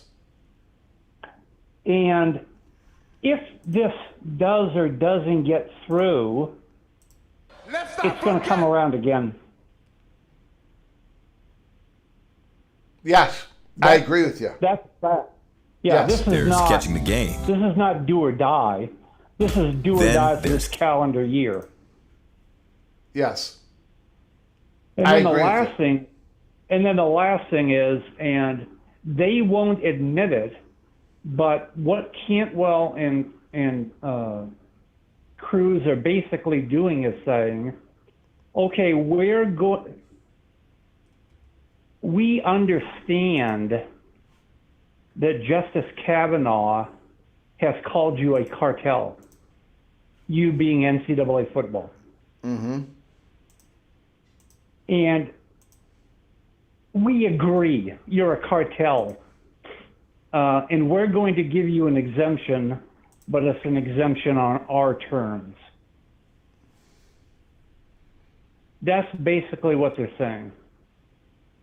And everybody agrees to it except the Big Ten and the SEC. Mm-hmm. That's what's happening. And it makes sense to the SEC and the Big Ten to say that because they enjoy the most benefits from being part of the NCAA cartel. And the only way that they can continue to enjoy those benefits would be to go off into their own conferences by themselves, or silos, as you say. Thanks. You got it, buddy. Appreciate it. Thanks for the phone call, Rick. Beautiful. Phone lines are open. Call from Evil Badger. Evil Badger, the floor is yours. How you doing, sir? Hi, Greg. Thanks for taking my call. You got it, buddy. Doing okay. As far as the quick trick possibility, I think it might start by the beginning of the football season because they're going to try to push this thing through the Congress as quick as they possibly can. Mm-hmm. And as far as the Big 12 fans, kind of, fighting against the Big 10 fans, it's not that the Big 10 wants to control everything. Personally, I want the Big 12 to be able to get as much as they possibly can, and whoever, if any school wants to join the Big 12, be able to join so they can join the Big 12. Mm-hmm. But the Big 12 fans are saying that, oh, we're so bad because we're trying to control everything. We're not trying to control everything. We just don't want to be controlled by the government. Yeah. No, I agree. The thing is, I think people forget, USC called the Big Ten and they wanted to join the Big Ten. The Big Ten did not force USC into their conference. Nobody is forced into these conferences, right? If you want to join the conference and the conference wants you, if the conference doesn't want you, then you don't make it to the conference, right? Right. If Ohio State wants to leave the Big Ten, Ohio State should be able to leave the Big Ten. Why would anybody say that the Buckeyes should be forced to stay in the Big Ten? I don't know anybody that would ever. I don't even know how anyone can come to that thought. There's nothing written in anything that Ohio State has to remain a Big Ten member for the next 100 years. So that should also pertain to Florida State, should not have to be an ACC member for the next 100 years, right? It doesn't. I don't know. There's a lot of situational. I don't even know how to say it. Go ahead, sir. But there's one more thing I want to say, and it had to do with a call into the show Nathan had last night. Ryan Thomas called in and said that this congressional committee that they want to set up to negotiate the contracts, they're going to be able to force ESPN and Fox to pay more for everybody else. They're not going to be able to force Fox and ESPN or CBS or NBC to pay more for everyone else. The ESPN and Fox, they have stakeholders. You can't no. I don't know. I think I better not say anything. Go ahead, sir. I just don't understand why all these people are so against the Big Ten because of how the Big Ten is, and the SEC is against the bill. I just believe in freedom of association and a free market.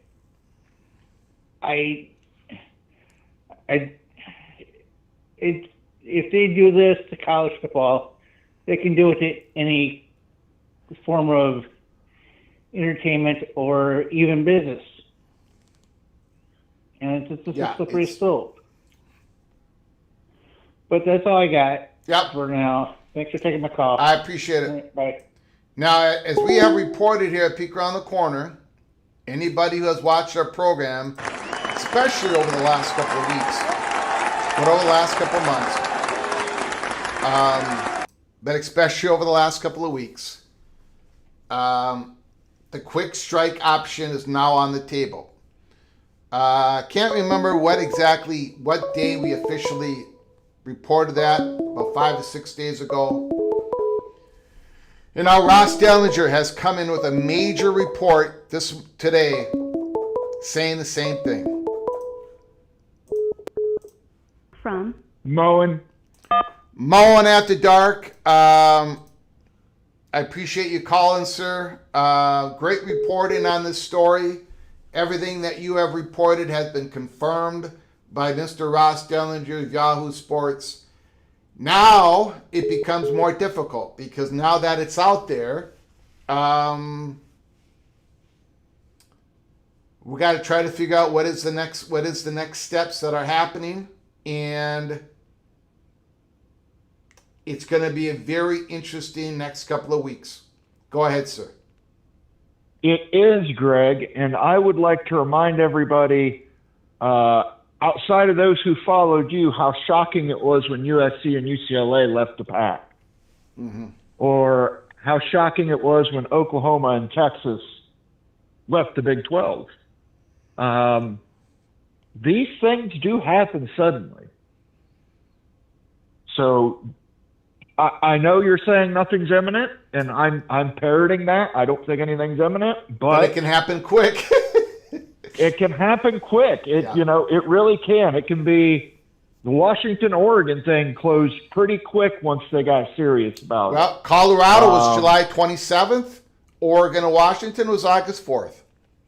Yeah. So yeah, these things happen quick, but it's just it's interesting because I have some information on Amazon in the Big Ten.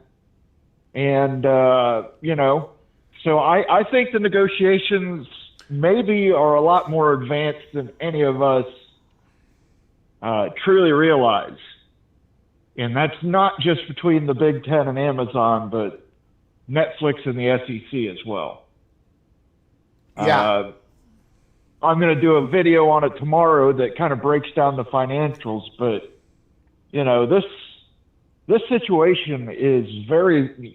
You say it all the time. It's very fluid. But I mean, stuff is happening.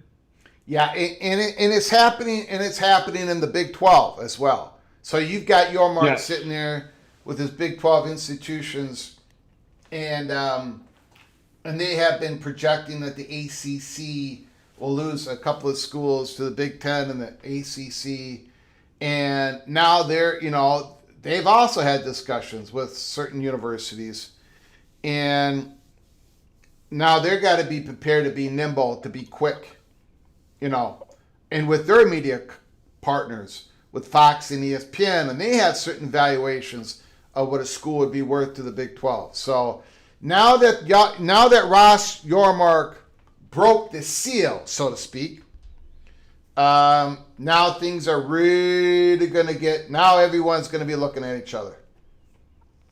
Right. And I just want to bring up, I see a lot of people saying, why Notre Dame? Why does the Big Ten have such a, let me clean it up. Why does the Big Ten have such a desire for Notre Dame? Mm-hmm. Part of the reason that desire is there is because Notre Dame is actually written in the contract along with the financial value they would bring to it.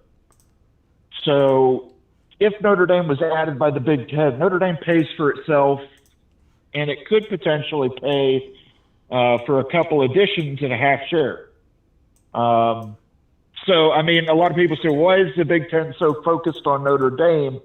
It's the fact that the Big Ten has guaranteed money from their media partners to not only pay Notre Dame, but potentially make Oregon and Washington whole and then add some other people as well. Well, But and the reason why they're so valuable is because they're so valuable. I mean, look at what they do Right. to Yes. ACC ticket sales, right? The difference Yeah. between Notre Dame going in an ACC football stadium and not going to an ACC football stadium. I mean, they bring money. They bring money to everywhere they go.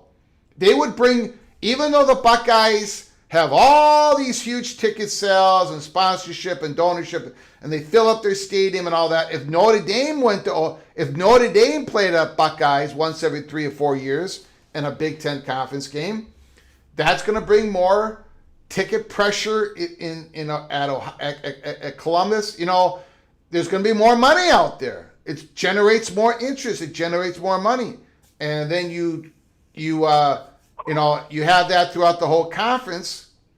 They just, yeah. Now, in Mohr, again, we talk. This also brings in Notre Dame. This is out there, right? Ross Dellinger. What do you think Notre Dame is thinking today? I'm kind of holding to my belief that the Big Ten expands by 2 right away, and then that leverages Notre Dame. Okay. But again, I think as long as teams haven't left the ACC, there is no reason for Notre Dame to leave. But, if a Clemson, a Florida State, a Miami, a North Carolina, Duke, Virginia Tech, Virginia, Georgia Tech, if these schools start leaving the ACC, Notre Dame's got to figure stuff out.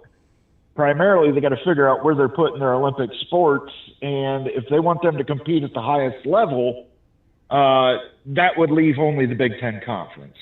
Mm-hmm. In addition, it would put leverage on Stanford. Stanford has said they don't want to be a part of the Big Ten Academic Alliance. Let's say the Big Ten adds Notre Dame for their football and they add Duke for their academics. Maybe that's enough to bend Stanford to join as one of the West Coast teams in addition to Cal. Mm-hmm. But, Can you hold on, Mohr? Mohr, do you have a couple more minutes? I got a question for you. Frank Potter, first of all, thank you, Frank Potter, Virginia Tech Hokie. I very much appreciate your incredible generosity. $10 holla. Super chat. Hold on 1 second, Moen.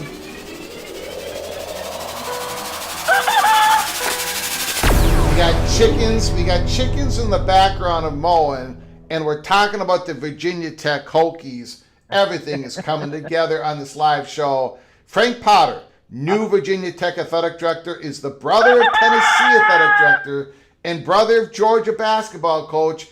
I predicted Hire would have deep SEC roots to appeal to them. Look at all the things that Virginia Tech has done over the last 6 months. James Franklin, they're putting all that money, Moen, into the football program, the athletic department. They've got all these commitments from their boosters. And then they hire the athletic director of Tennessee's athletic director. Now, they do have somewhat of a problem when it comes to the state of Virginia and the politics of it. But Virginia Tech, what are they thinking today, Moen? Thank you, Frank. Yeah, it's a great question. And, Frank, you can know that I have some turkey poults out here, too, so I do have some Hokies with my chickens. But, it's a great point, and, I wanted to bring this up too, and it reminded me of it. The Nebraska news. Yeah. Allowing them to combine their research for herd surveys. Yeah. I think that leads me to believe that we're probably getting another round of AAU memberships. Nebraska doing this was clearly to regain AAU membership, which they absolutely should have. Yeah. Now that you're combining the research. So for Virginia Tech, for North Carolina State, for Georgia, Florida State, we could have another round where it's 5 or 6 schools becoming AAU members. And I think the Nebraska news really kind of sends me in that direction because I know the Big Ten, the Big Ten's got 17 votes in the AAU. Yeah. They're going to push the AAU to allow Nebraska back in, so they have 18 votes in the AAU. Yeah. The schools that they're probably looking at to add from the ACC are already AAU. But I mean, I think this is good news for, like I said, Virginia Tech especially. Virginia Tech does a lot of research. Yeah, they do. North Carolina State, they don't have a medical school, but they do a lot of research. Yep. And Florida State. And we know Florida State's going to be hoping. State. Yep.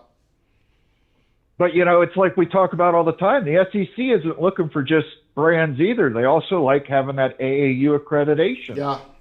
So it might be an easier pill to swallow for them to take North Carolina and North Carolina State, knowing they're both AAU. It might make Virginia Tech a more attractive candidate to the Big Ten and the SEC having AAU status. So, yep. I don't know. I don't know. The only thing I want to put, out there, Greg, is, you say it all the time, buckle up, keep your head on a swivel. Yeah. Just reminding people, unless you followed Greg Pflugar last time, the USC news came at you and blindsided you. You're not going to hear about this stuff from major media right away. So pay attention to what Greg is telling you. His information is good. He's shown that on multiple occasions.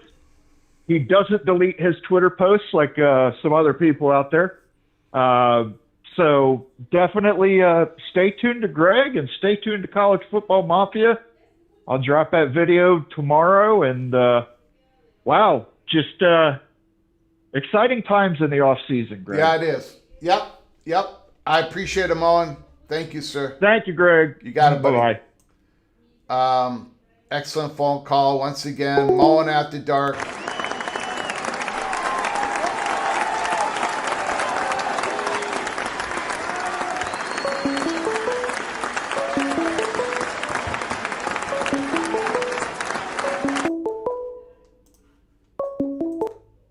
Call from Christopher Hooter.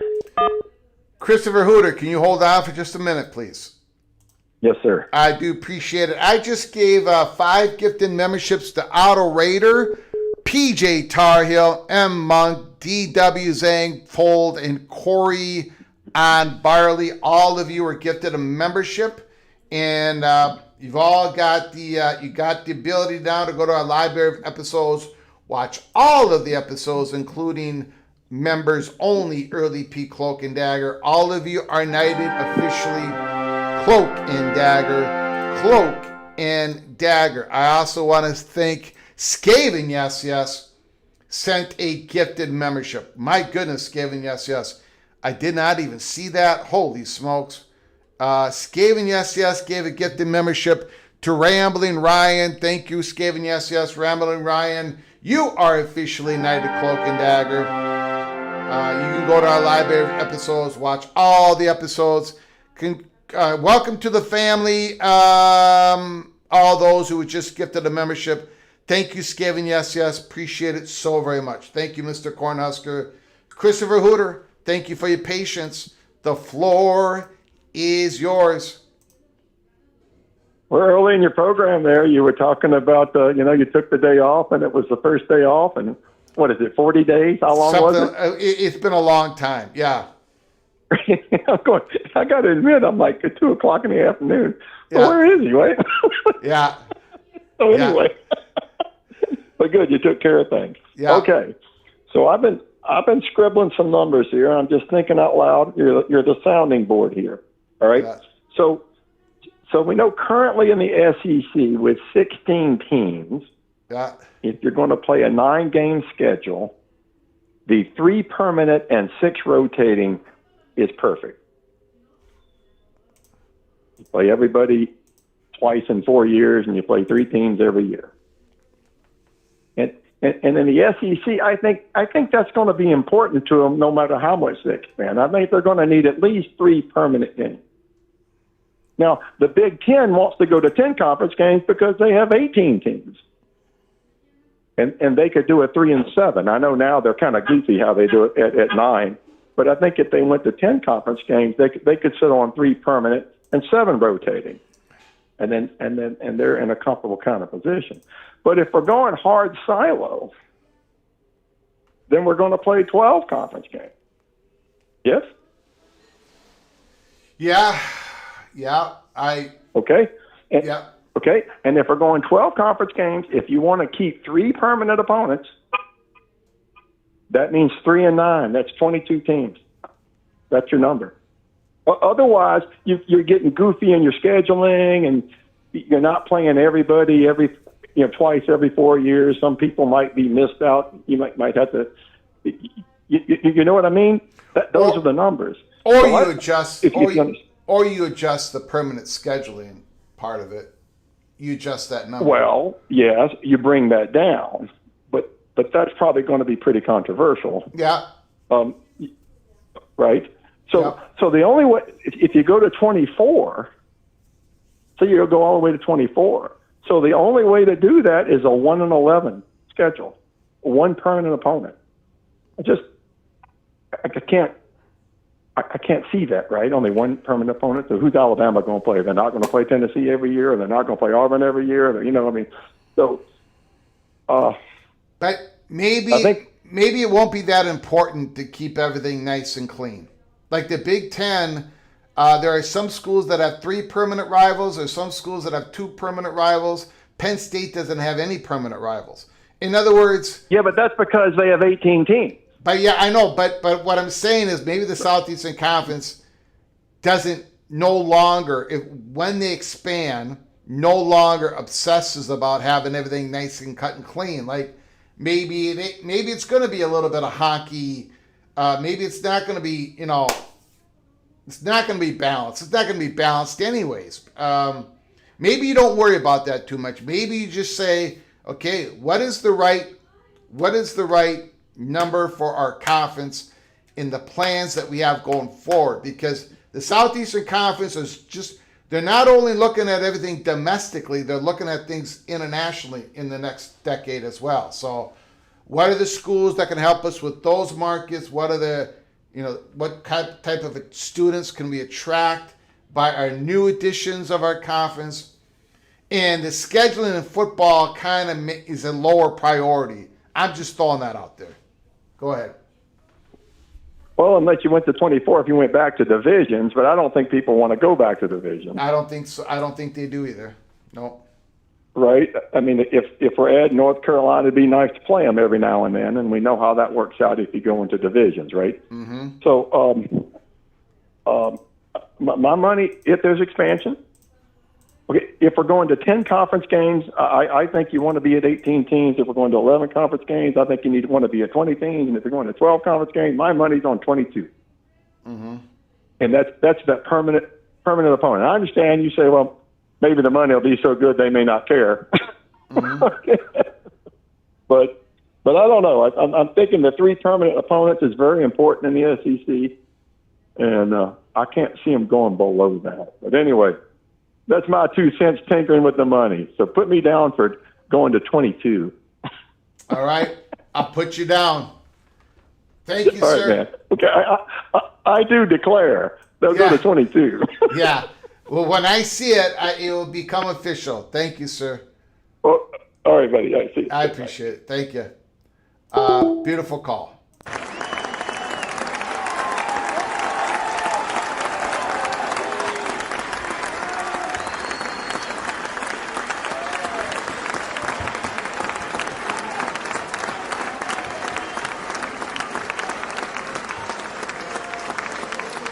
What an extraordinary, eventful day today. Out of nowhere,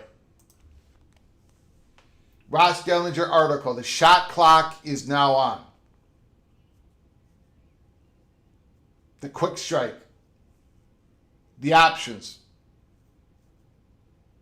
Schools are talking.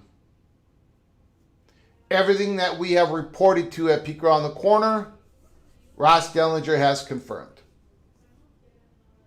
Now, the real work begins. And if I was you, I would subscribe to this channel, and I would make sure you ring that notification bell, because this is the time where we will come on live multiple times and with shorter shows, just to give you the latest info that we have received. I do also believe that certain embargoed information is now going to be where we're going to be able to push the envelope a little bit more. I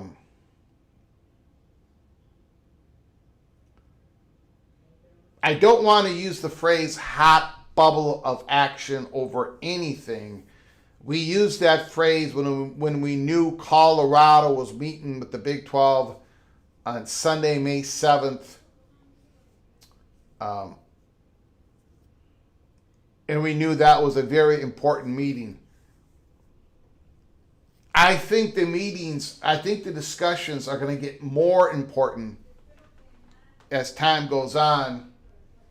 And I will say this. There is a chance that we at Peek Around the Corner got something wrong.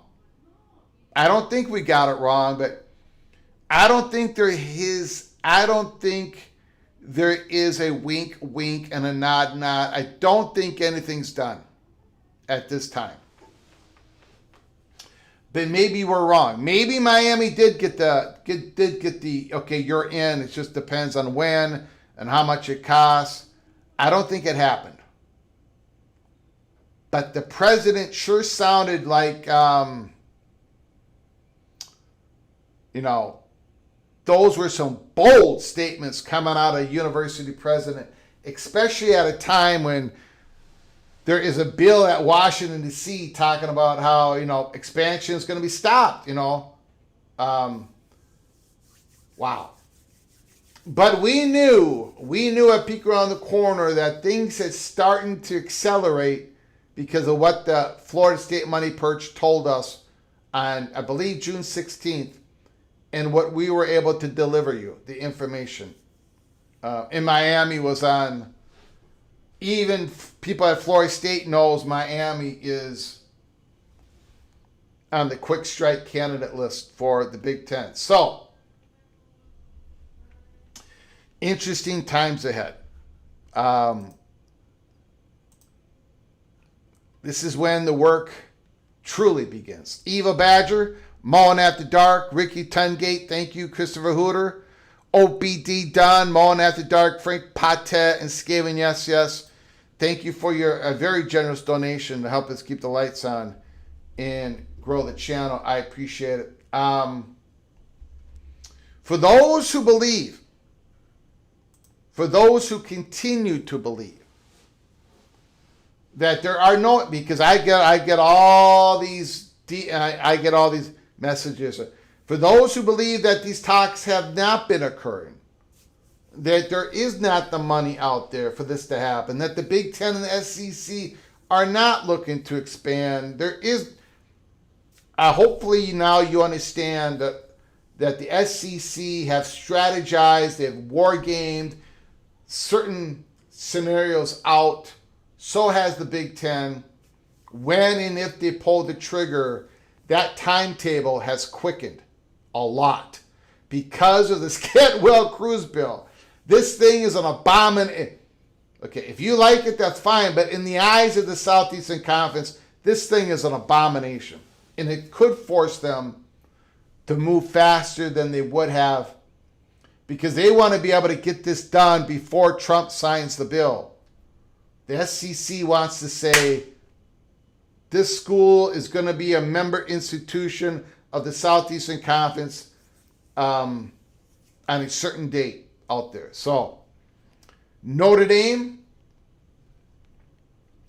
Irish eyes are smiling, all the world seems bright and gay.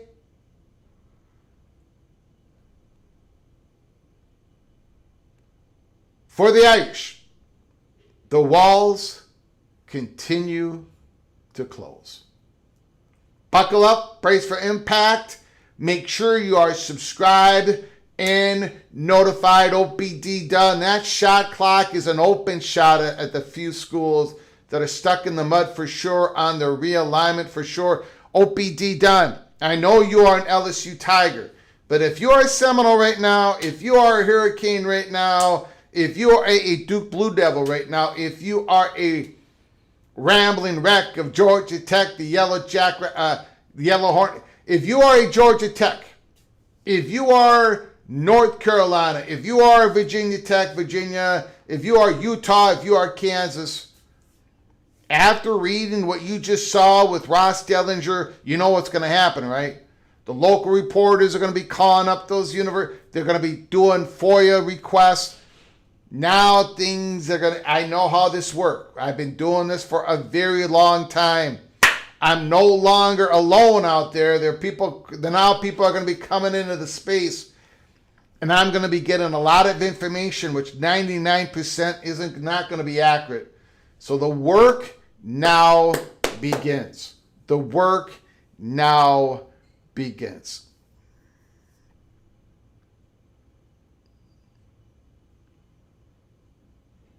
All right.